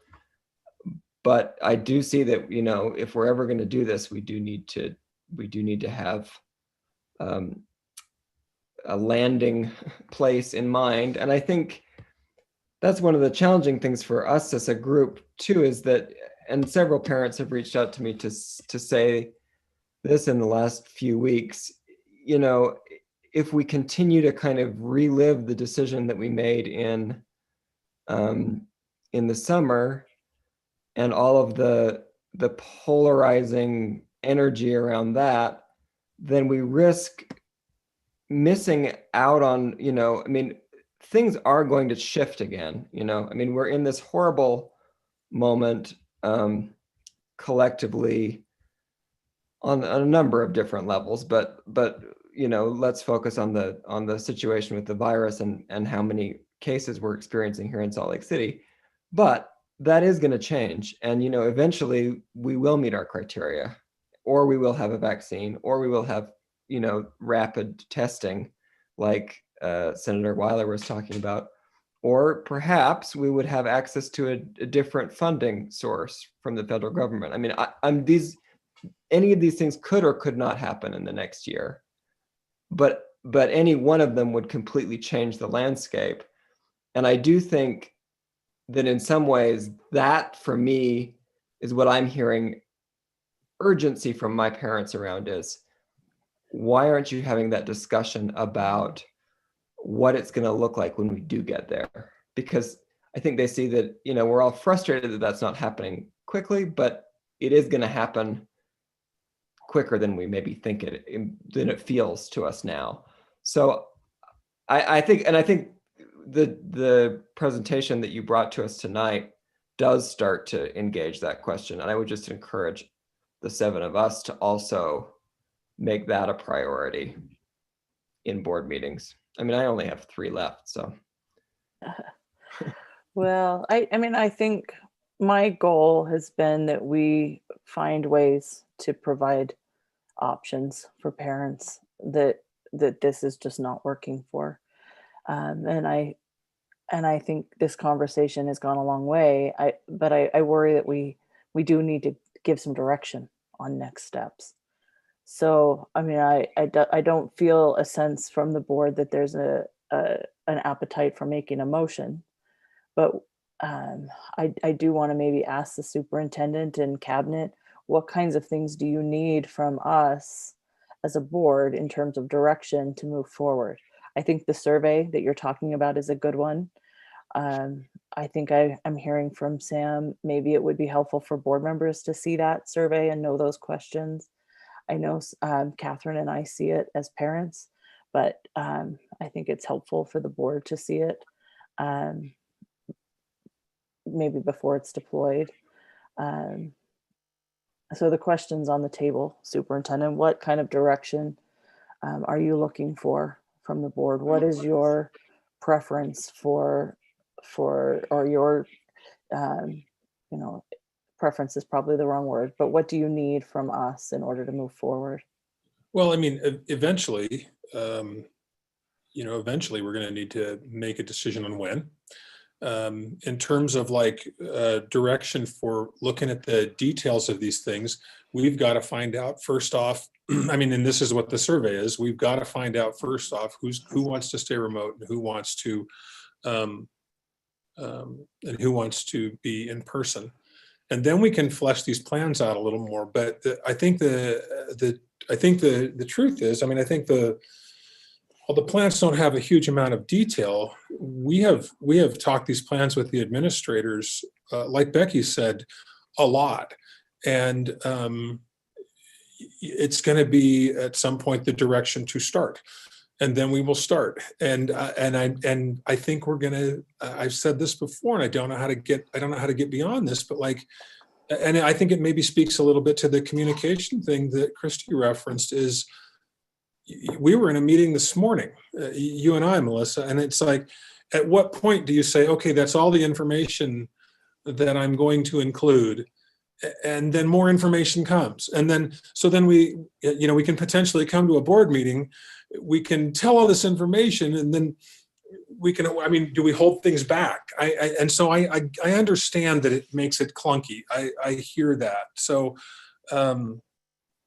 what I guess I would want is some flexibility, some latitude. We've talked about the small groups thing. If the board felt like they trusted us to implement more small groups in ways that we thought were safe and constructive, and we could have a general direction in that way, we can do those things, and we can do those things quickly. But we get caught in all the steps. So I'm happy to run with whatever guidance I get here. I just don't I don't really know what else to do at this point. I mean, I know those plans, they may not feel detailed enough, but like, we'll have to start. We got to, and there are steps that have to happen. We've got to know, like, okay, we know this many people are going to come back, this many people are going to stay. Now we have all these other things, all the other dominoes within that. And one of them becomes a staffing one right away, right? I mean, so then how are we going to deal with that? How are we going to try to provide the flexibility to take care of all of our teachers, knowing that we may get into a situation here and there that's going to be more difficult? I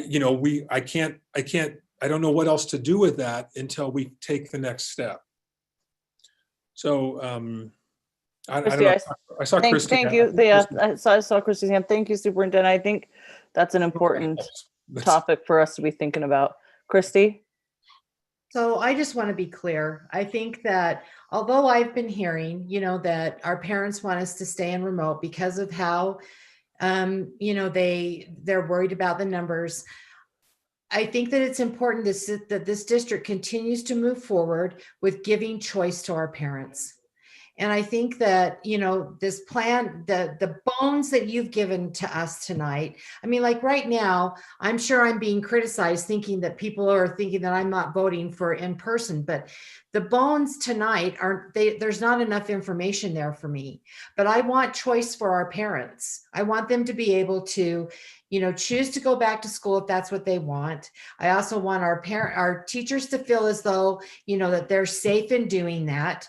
And in order to do that, we have to stop some community spread, right? Mm-hmm. And so as I'm looking at this, and the direction that I want to give tonight is similar to what Mike has already said.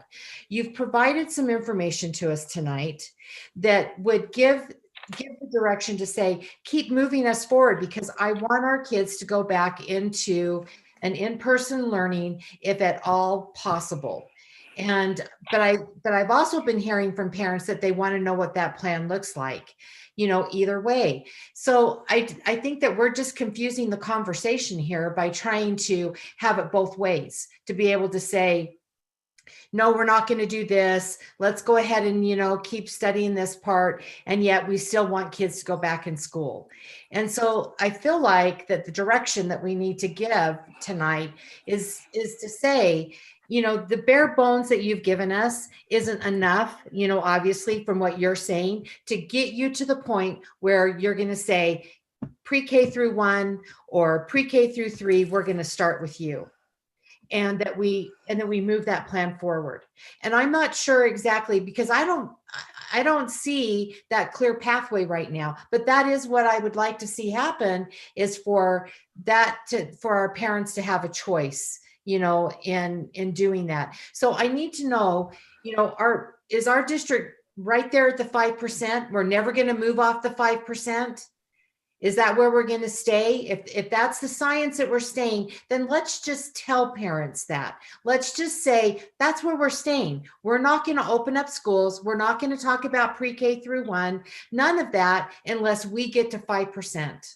Or is there a threshold that we're going to feel comfortable with saying, oh, at 15% positivity rate, that's it. We're going to go ahead and we're going to open up pre-K through 1. Our parents are begging us to follow the science, but at the same time, recognize that there are some issues with the remote that is not working, and that they need to have the options to be able to go back in. And that is a complicated conversation, because we keep getting pulled back into the conversation about, so how is that going to affect, our teachers? How is that going to affect our teachers who get infected? How is that going to affect the classroom instruction? And how is that going to affect the substitute? So although I appreciate what Mike was saying, none of that has been answered for us tonight. So for me to vote on anything, it seems irresponsible, but in the end, what I want to say is, yes, all of us keep saying that we want kids back in school, but yet, how are we going to get there? So tell me what it is that we need to do. If the majority of this board wants to stay at the 5% plus 10 and 100, then 100,000, then we need to say that. But if we're saying there's other thresholds, then what are those thresholds in order for us to keep moving this conversation forward?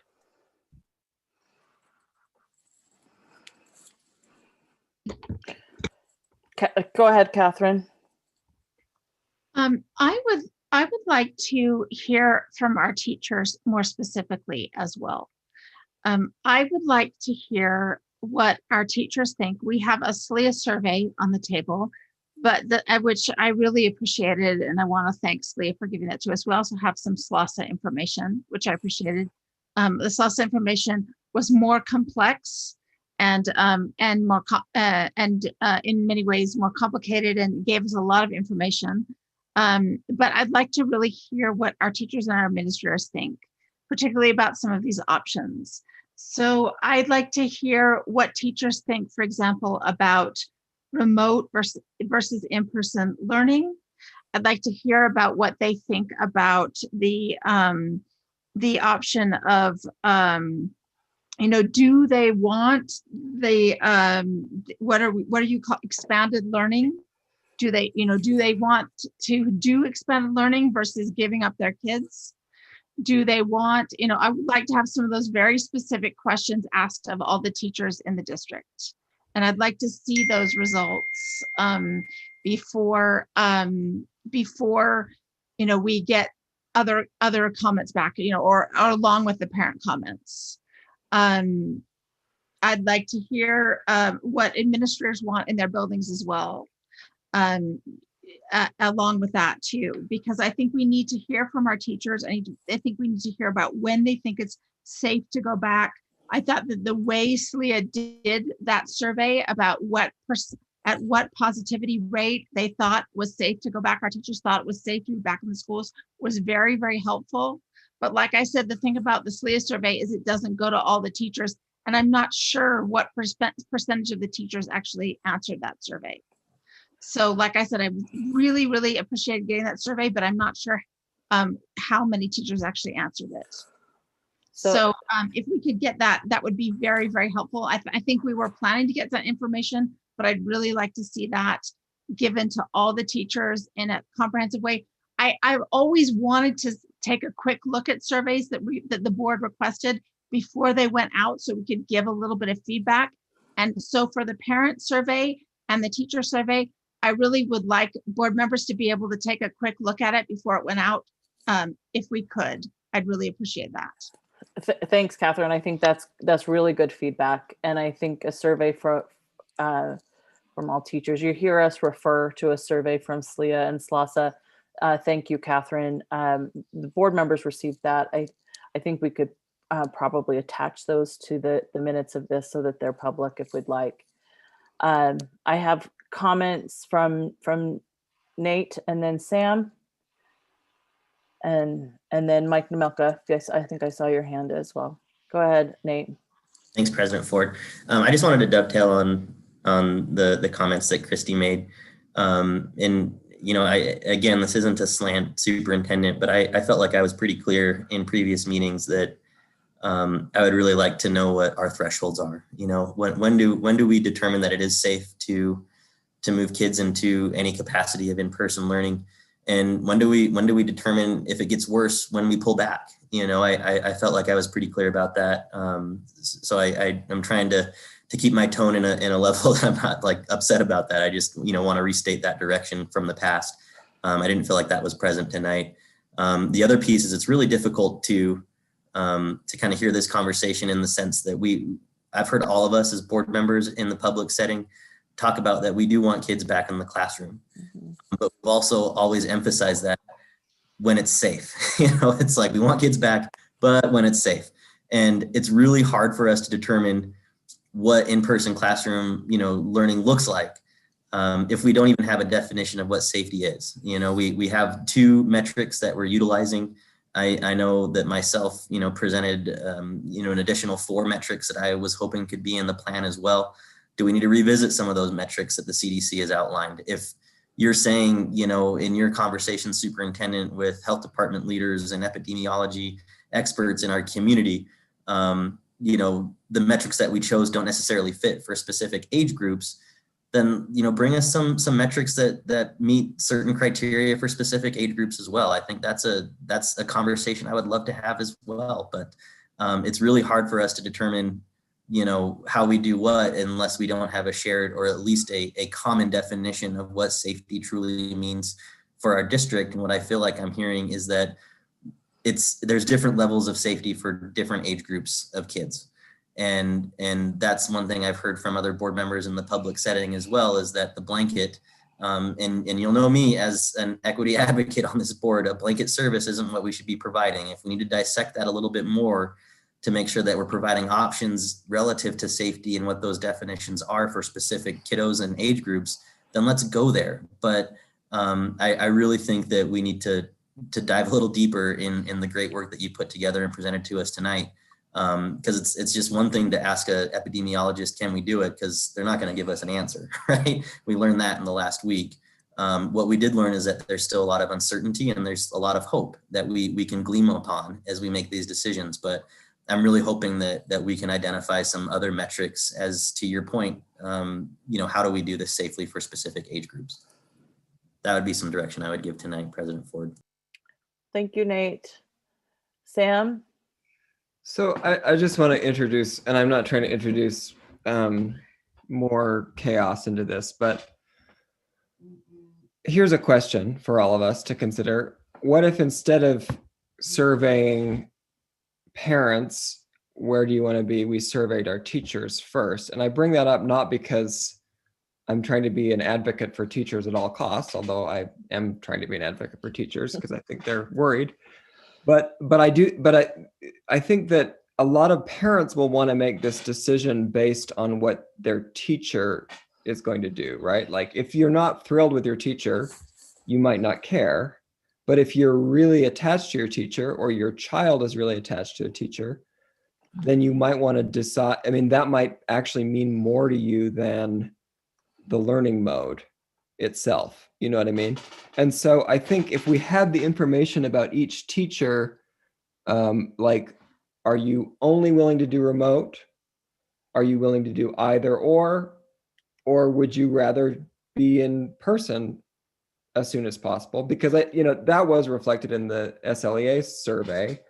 And I think if we had that in hand for each contract employee who currently has a classroom, that could be, I mean, it gets tricky maybe in terms of like how you let the family know, but I do think that we could kind of then plan around their consent to being in person. I'm a little, I mean, I understand what Nate's saying in terms of, wanting metrics, because I think that the parents have said that to me too, like, don't give us a date, give us a metric. But I don't know that there really is a metric for kids that's, I don't think there's a natural set of numbers for that. So I mean, we could make one up, but I think we'd have to be transparent about the fact that we were making it up. And then again, I just want to say that I'm worried about our nutrition workers. It scares me to think of them in those cafeterias with kids who have to take off their masks to eat. It just frightens me. And I know that a lot of people share that fear. So I'll say that, and then I'll say one more thing, which is, I do think there are things we could be fixing now that we're not, because we're having this conversation, and those of us who are not wanting to move ahead in January are, that seems too soon to me. I'll just be honest about that. But I do think we could expand the small groups. I think there is support for that, both from the teachers and from parents that I hear. And so that's a motion I would be happy to make tonight, because we did get that list of the 5 groups that we had approved as a board, which, just to review for the public, are students who are academically at risk, especially seniors, students with IEPs, students acquiring English, especially in levels 1 and 2, or newcomers, refugee students with interrupted schooling, and students performing below grade. And then there were 2 other items that we didn't approve that were recommended, which were students in classes that require hands-on practice to demonstrate skill-based competencies, or other needs as determined by each school's data. So I would be willing to entertain, expanding that tonight based on what we know. But I guess I feel like it's,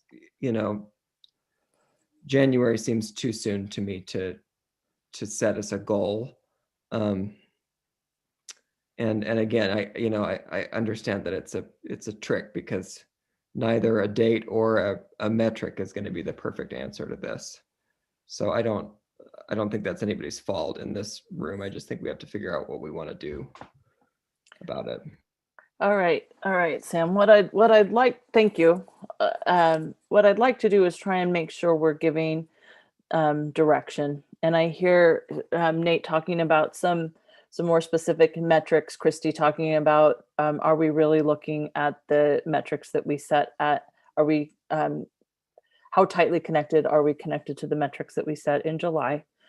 I also am hearing about 2 surveys, first to teachers and maybe working with teachers to kind of see what they would like to do and how they'd like to move forward. And a survey to parents with a 100% hopefully goal, because asking individual parent to speak for each individual student. And I know that certainly that answer might be different within families. So I think that that's important.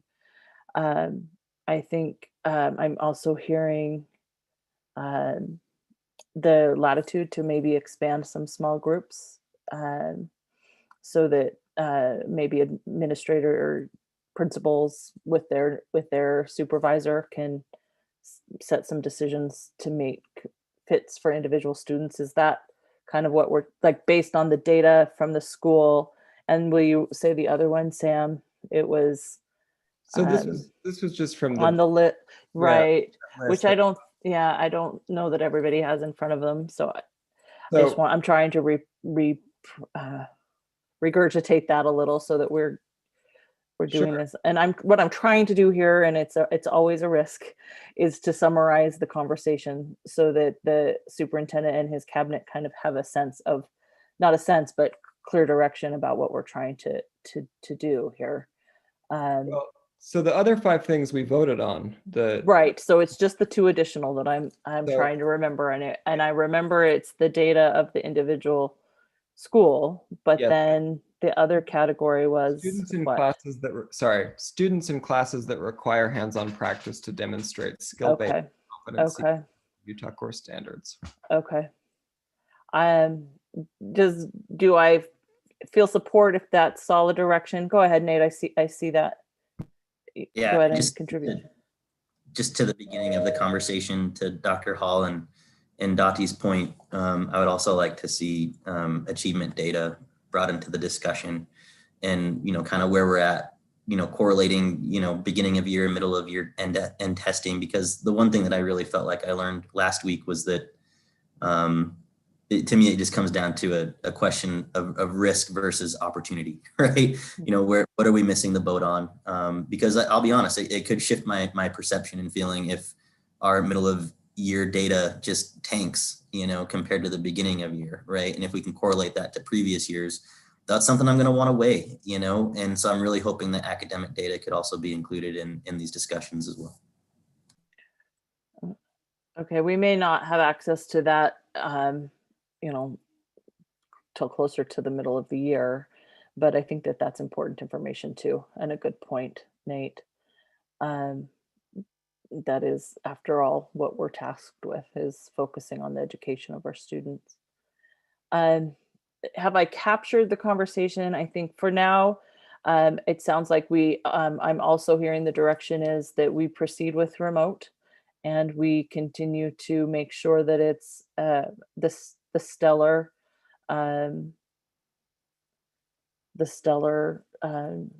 product that it is, that I think it can be, and applaud the work that teachers have done to create a completely new system.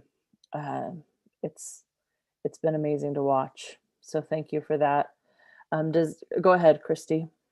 So I feel like I just want to have like a recap again, because okay. I feel like that this is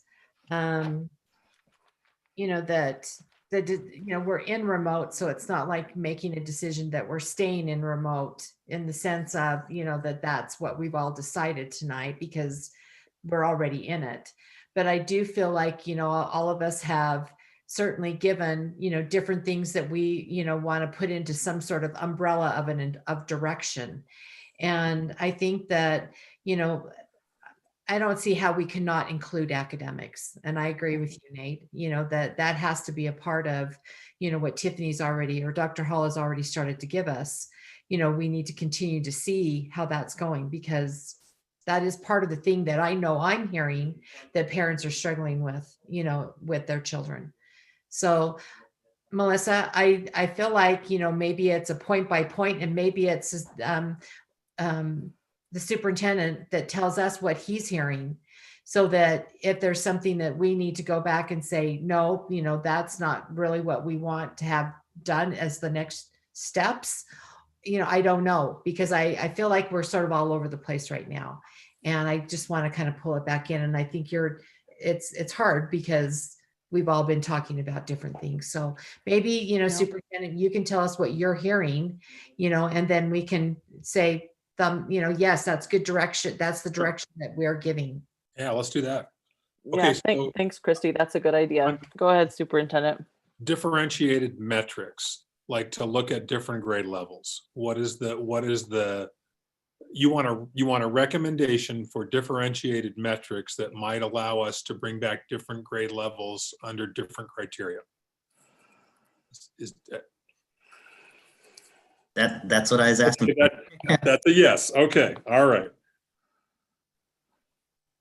You want to see surveys.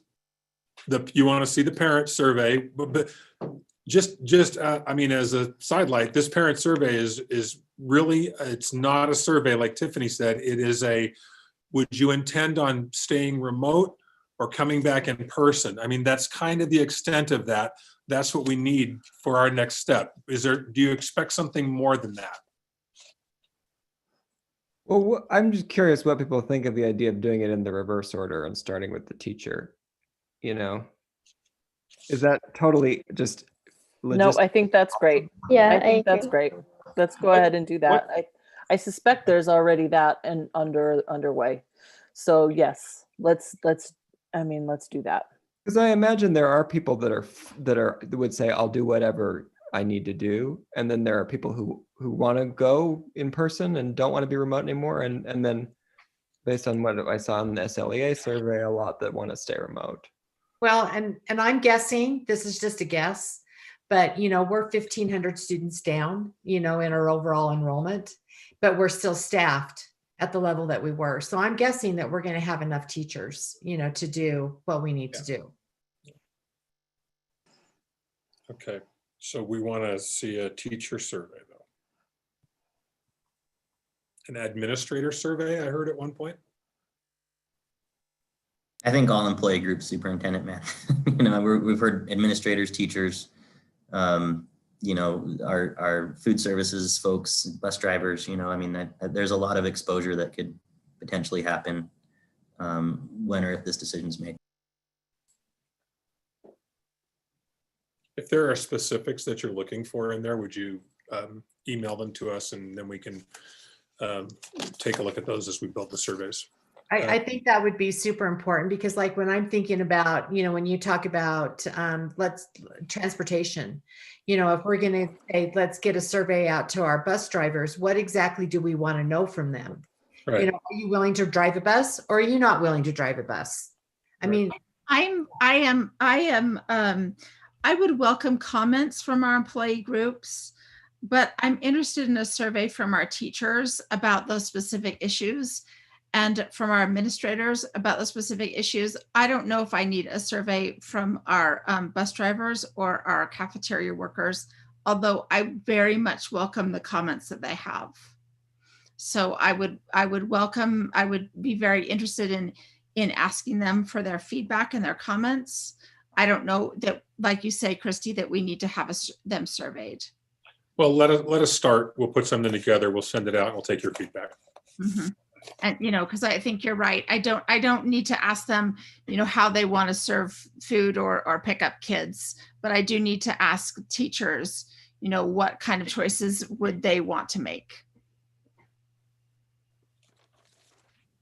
Thanks, Catherine. That's great.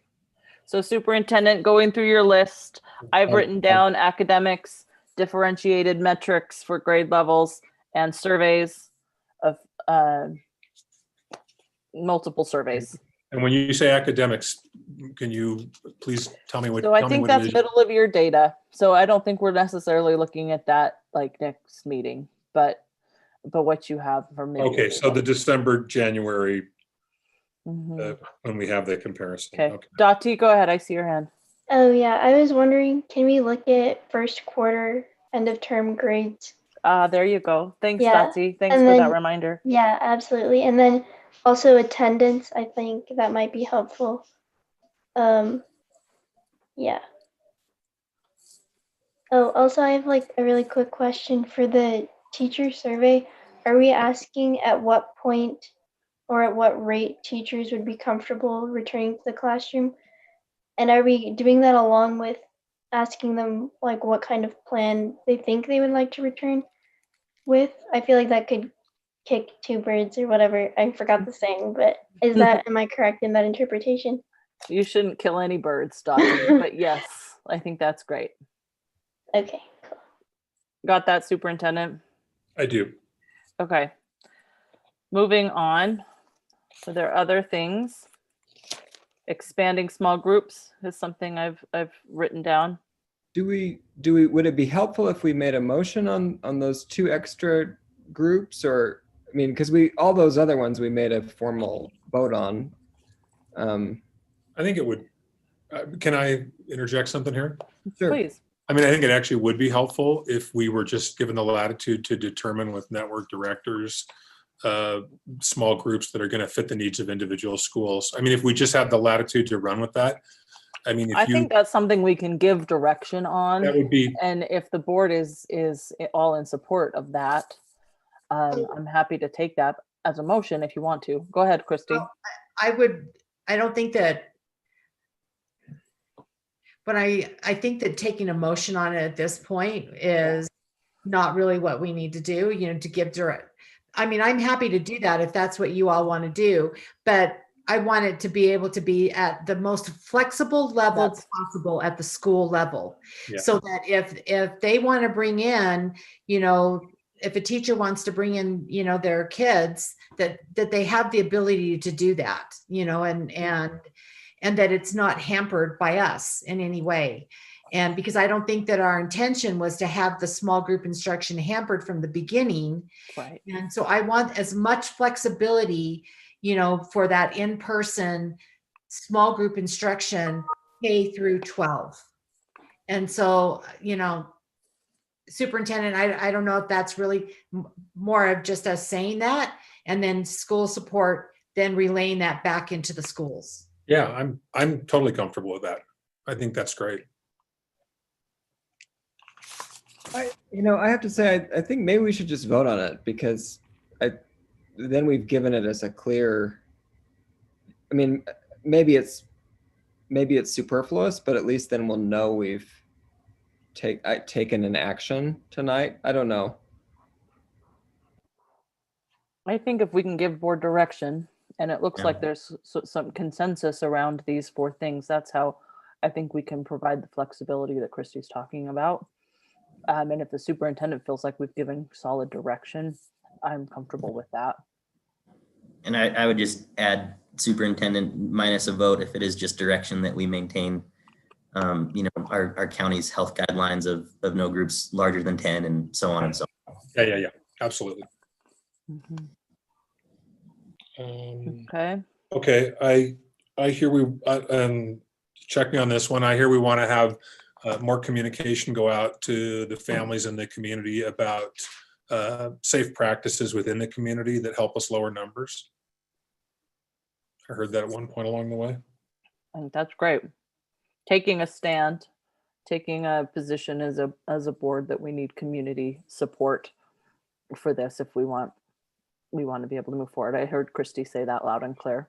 I'm really everybody, but go ahead, Christy, if you want to comment on that. I think I just had a thought about something. And so I just want to make sure that maybe I'm belaboring this, but going back to the small group instruction, I feel like that it needs to be one of those things that's a must have, as much as we possibly can get. And I just want that to be the message, superintendent and school support, that there shouldn't be any challenges for families. If that's something that they feel like, their child needs, that those accommodations need to be made at the school for that single child or, a small group. Yeah. If you can see Becky Pittum nodding, that's because we had that very conversation with administrators.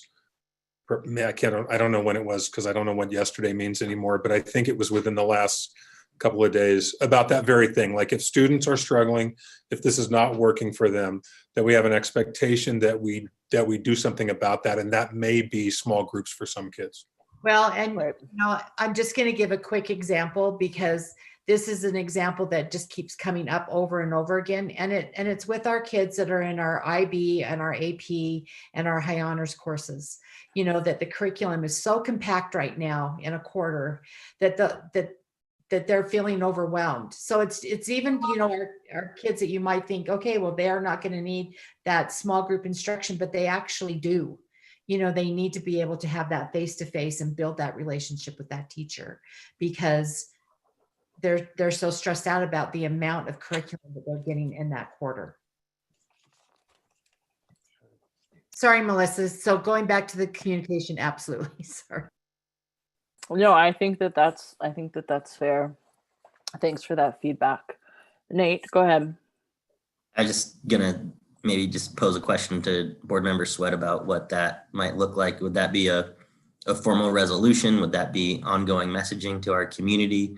Because taking a stand is, in the realm and in the regard of, what Dottie's brought up and what you brought up tonight is really, urging collaboration with, county, city, and state leadership to work with us in a different way than we've experienced so far. I completely agree with that. I think that, it's something that, we keep talking about, that we want our kids back in school, and what's holding us back is that positivity rate, right? And unless our community is going to understand that spread has to stop, which the fear will then stop of our parents and our teachers not feeling like they can bring our kids back in. And so either we're all going to come together and we're going to figure this out. And I don't know if a resolution is a strong enough thing for us to do.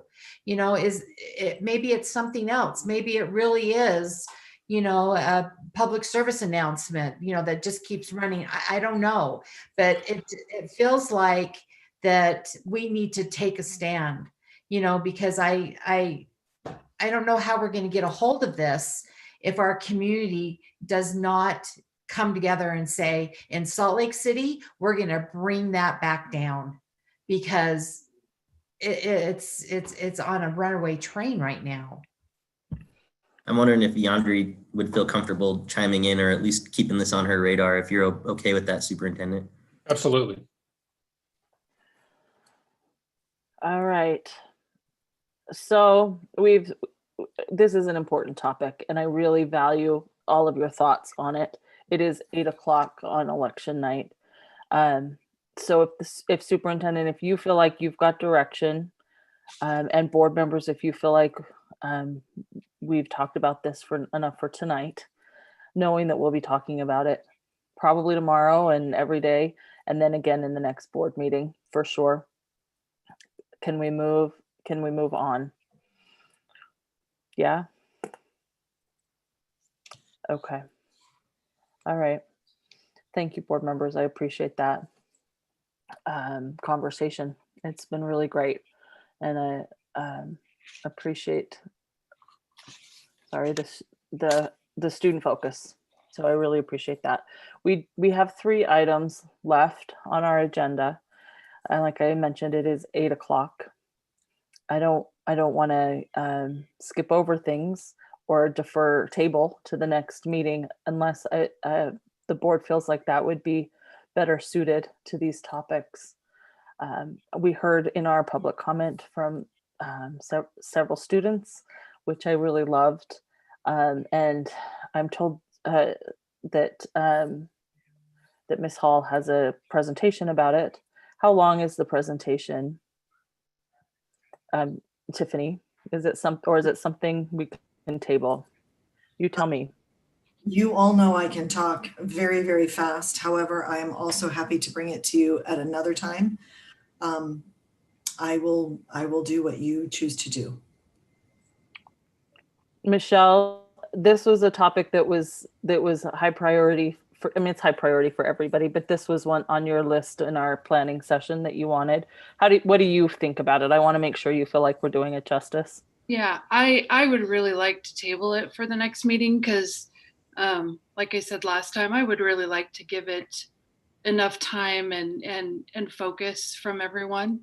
And I don't think we can do that tonight. So I'd like to defer it to the next meeting and really have it kind of high on the list of priorities to talk about.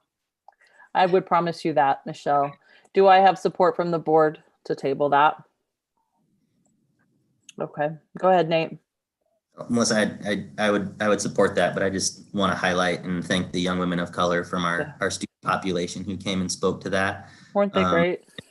Would want them to know that I fully support, them coming back to speak to this again. And also that I really support the initiative that they're working on as well.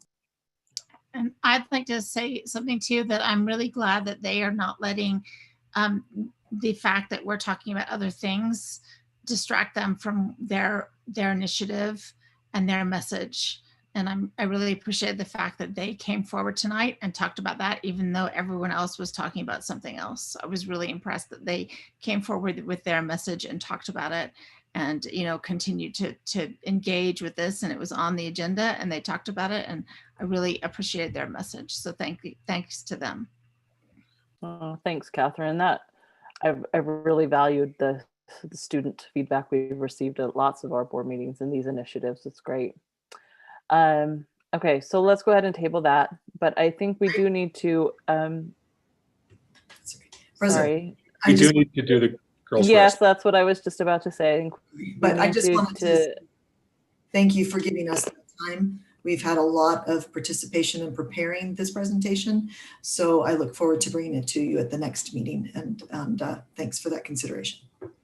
Okay, thank you.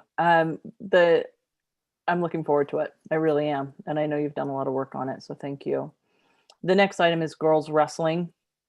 And I think we've had Missy Mackey-Witters with us. And I don't know if it's Missy that you're going to approach this, Superintendent, or if it's. Yes. Okay. Go ahead, Missy. Thanks for sticking with us for several hours. I appreciate it. Hey, thanks, you guys. Hey, I just wanted to let you know that they did approve girls wrestling last November. And my recommendation is that we go ahead with girls wrestling in our district. We want it to work kind of like cross country and swim and track and field, and that would be with the head coach. And they would have the wrestling head coach over boys and girls, and then they would have assistant coaches. And because we don't want to jump right into it too deep right now because of all the things that you guys have been talking about tonight, I'm asking that if I could get 3 more days to be added to the stipends of the wrestling assistants. Right now they have 7 days. And if we add 3 more days, that would give them 10 days. And then the head coach could divide up between the 2 assistants responsibilities as well as the stipend at the end, just the way that our other head coaches do on each of them. The cost for that is if it's a para, then right now our first year teacher at their first year on the lane is $277.78. So for 3 extra days, it would be $833.34. And if it was a teacher plus masters, a master plus 40, it could get up to $1,515 in that plan. Again, those are just estimates, but It would be able to provide where the girls would have that opportunity. West High has a good following right now that of the girls that really want to wrestle. It is not, we don't have to add it, but I do recommend that we do, because we do have girls who are looking at wanting to do that. We already had included in our spend plans when we redid the fee sheets back in January. So what you see on the fee sheet already says wrestling, that includes boys and girls. I would like to revisit this back in the spring when we have more details and to see how this goes for right now, because one of the schools has already told me that there would have to be some capital expenditure plans that would take place. Also, some equipment issues that we would have, because you've got to be able to weigh the girls separately from the boys, so forth, so on. So those are just a few things that we have, and so that's why I would like to revisit it in the spring as much to how much it's really going to cost us if we had to do a capital improvement and to be able to get new mats. And this would also help us this fall or this winter, give us an idea of how many girls are looking toward wrestling, and it would open up another Title IX issue for us. So that, I mean, it takes care of one of our Title IX issues. And so adding another girls sports only helps us with our Title IX. I did put in there a handout that says that you see on there that Utah High School Girls Wrestling 2021. And that just gives the information of what and how Utah High School Association and the Wrestling Association will look at wrestling and how the girls wrestling and what type of competitions that they will be taking place. But on page 2, under coaching and practices, it just says that a member school can decide whether to offer girls wrestling or not. And each district and member school must decide to whether to sanction, determine who will be the coach. And it says what I said, and that was some districts are offering a separate stipend, or while others are using the same coach, boys coach, to coach the girls. And furthermore, both the girls wrestling team and the girls wrestling team that consists of students from the same school may practice at the same time in the same practice facility under the guidance and leadership of the same or separate coaching staff. And I know that that has been a concern about where would they wrestle, and that because we're trying to keep everything down into pods, into lower pods, and we don't want our coaches having to be there for 4 hours at a time. So these are the logistics that the schools are will work out as they do bring on girls wrestling with them. I think that's all I have for you. Is any questions? Well, Missy, can I jump in? Sorry, it's Christina, and you can correct me if hi, Christine.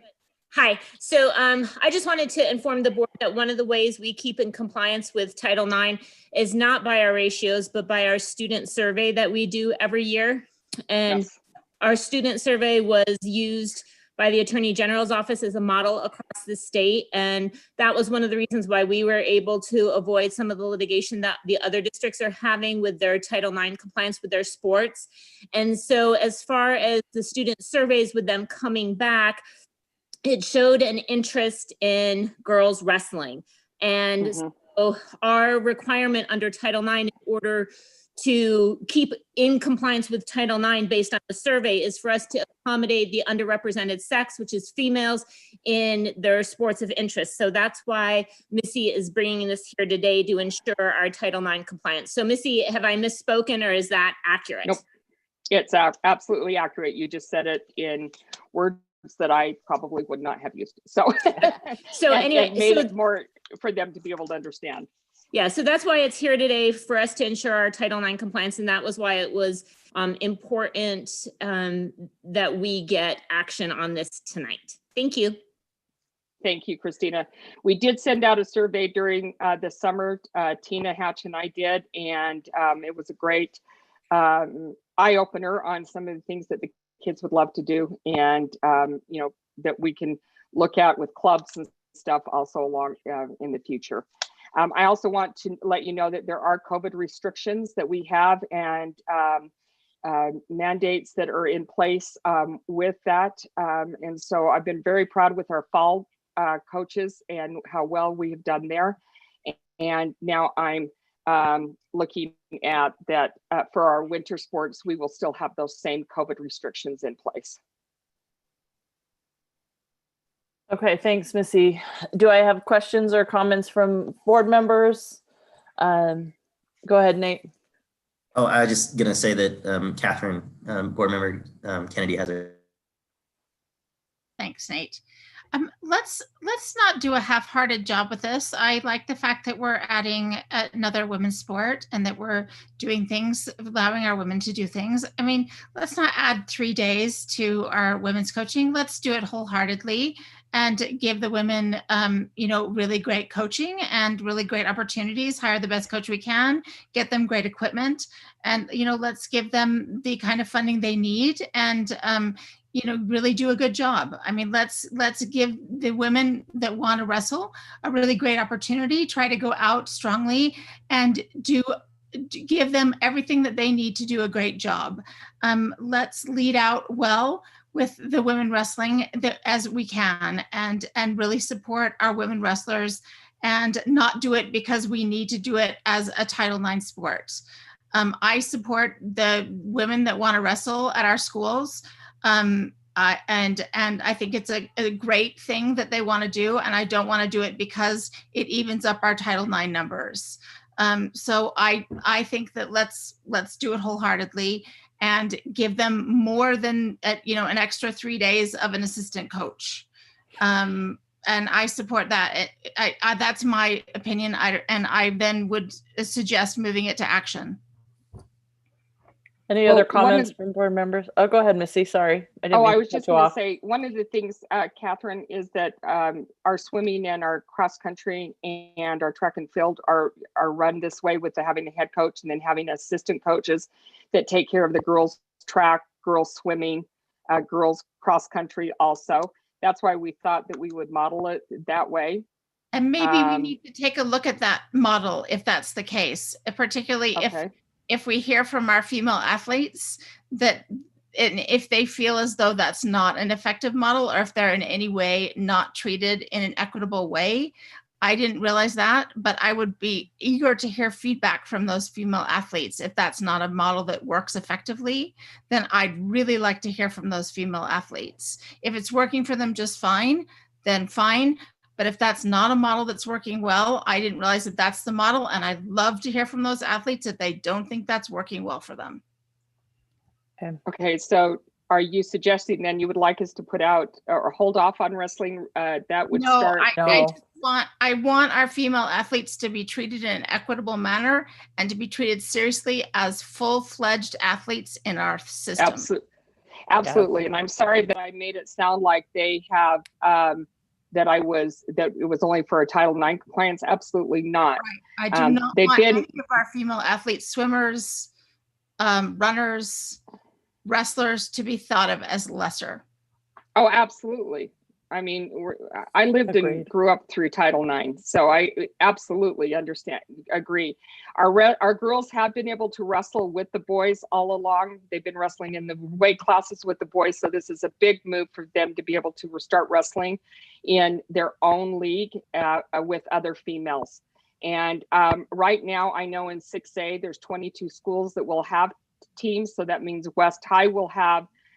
They're the ones that are really showing the interest in it. So I do know that West High will have other schools to be able to wrestle with the girls. And I think it's a big step for them. So in no way, I just know it's late and I just wanted to make sure that, I got everything in on the same time. So I do agree with you, Catherine, 100%.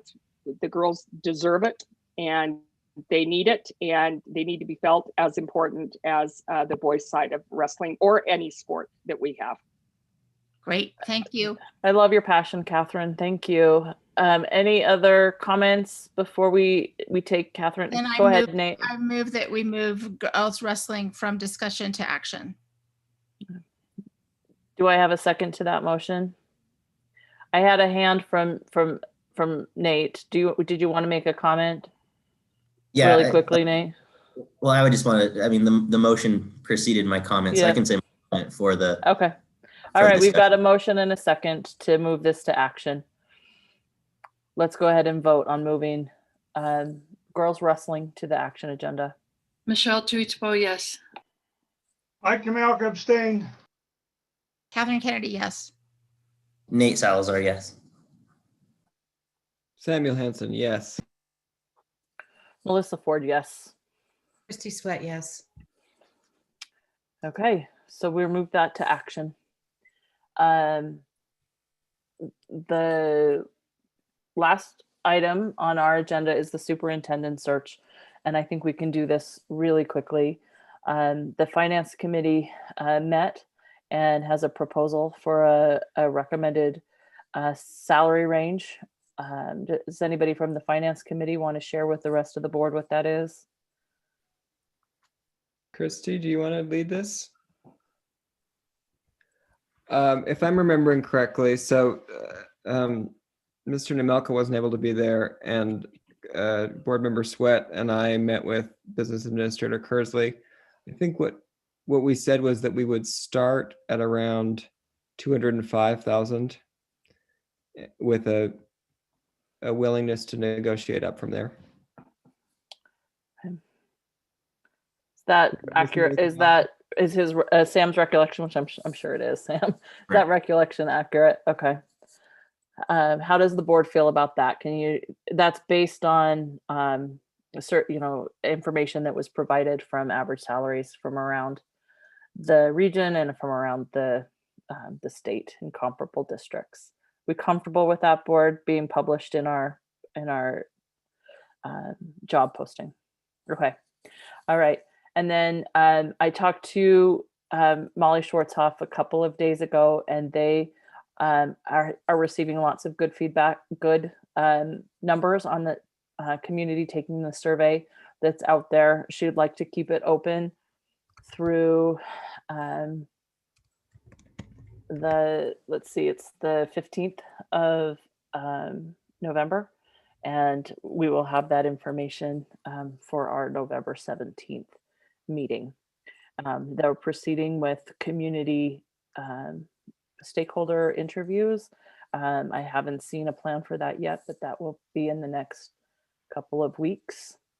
And the job will be posted before the holidays. Any questions on that? I am forwarding you all of the information that I received from Ray and Associates. I sent you a survey today that they are asking you to all participate in. Okay, all right. Let's go ahead then and move to our action agenda, which consists of just the one item, the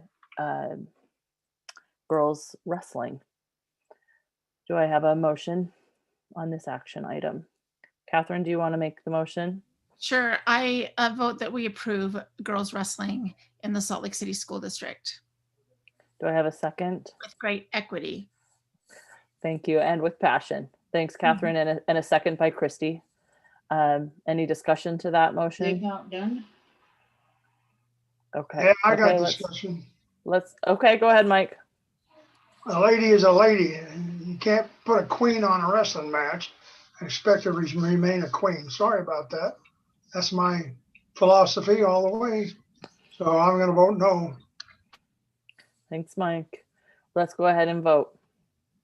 Michelle Tuichbo, yes. Mike's already voted no.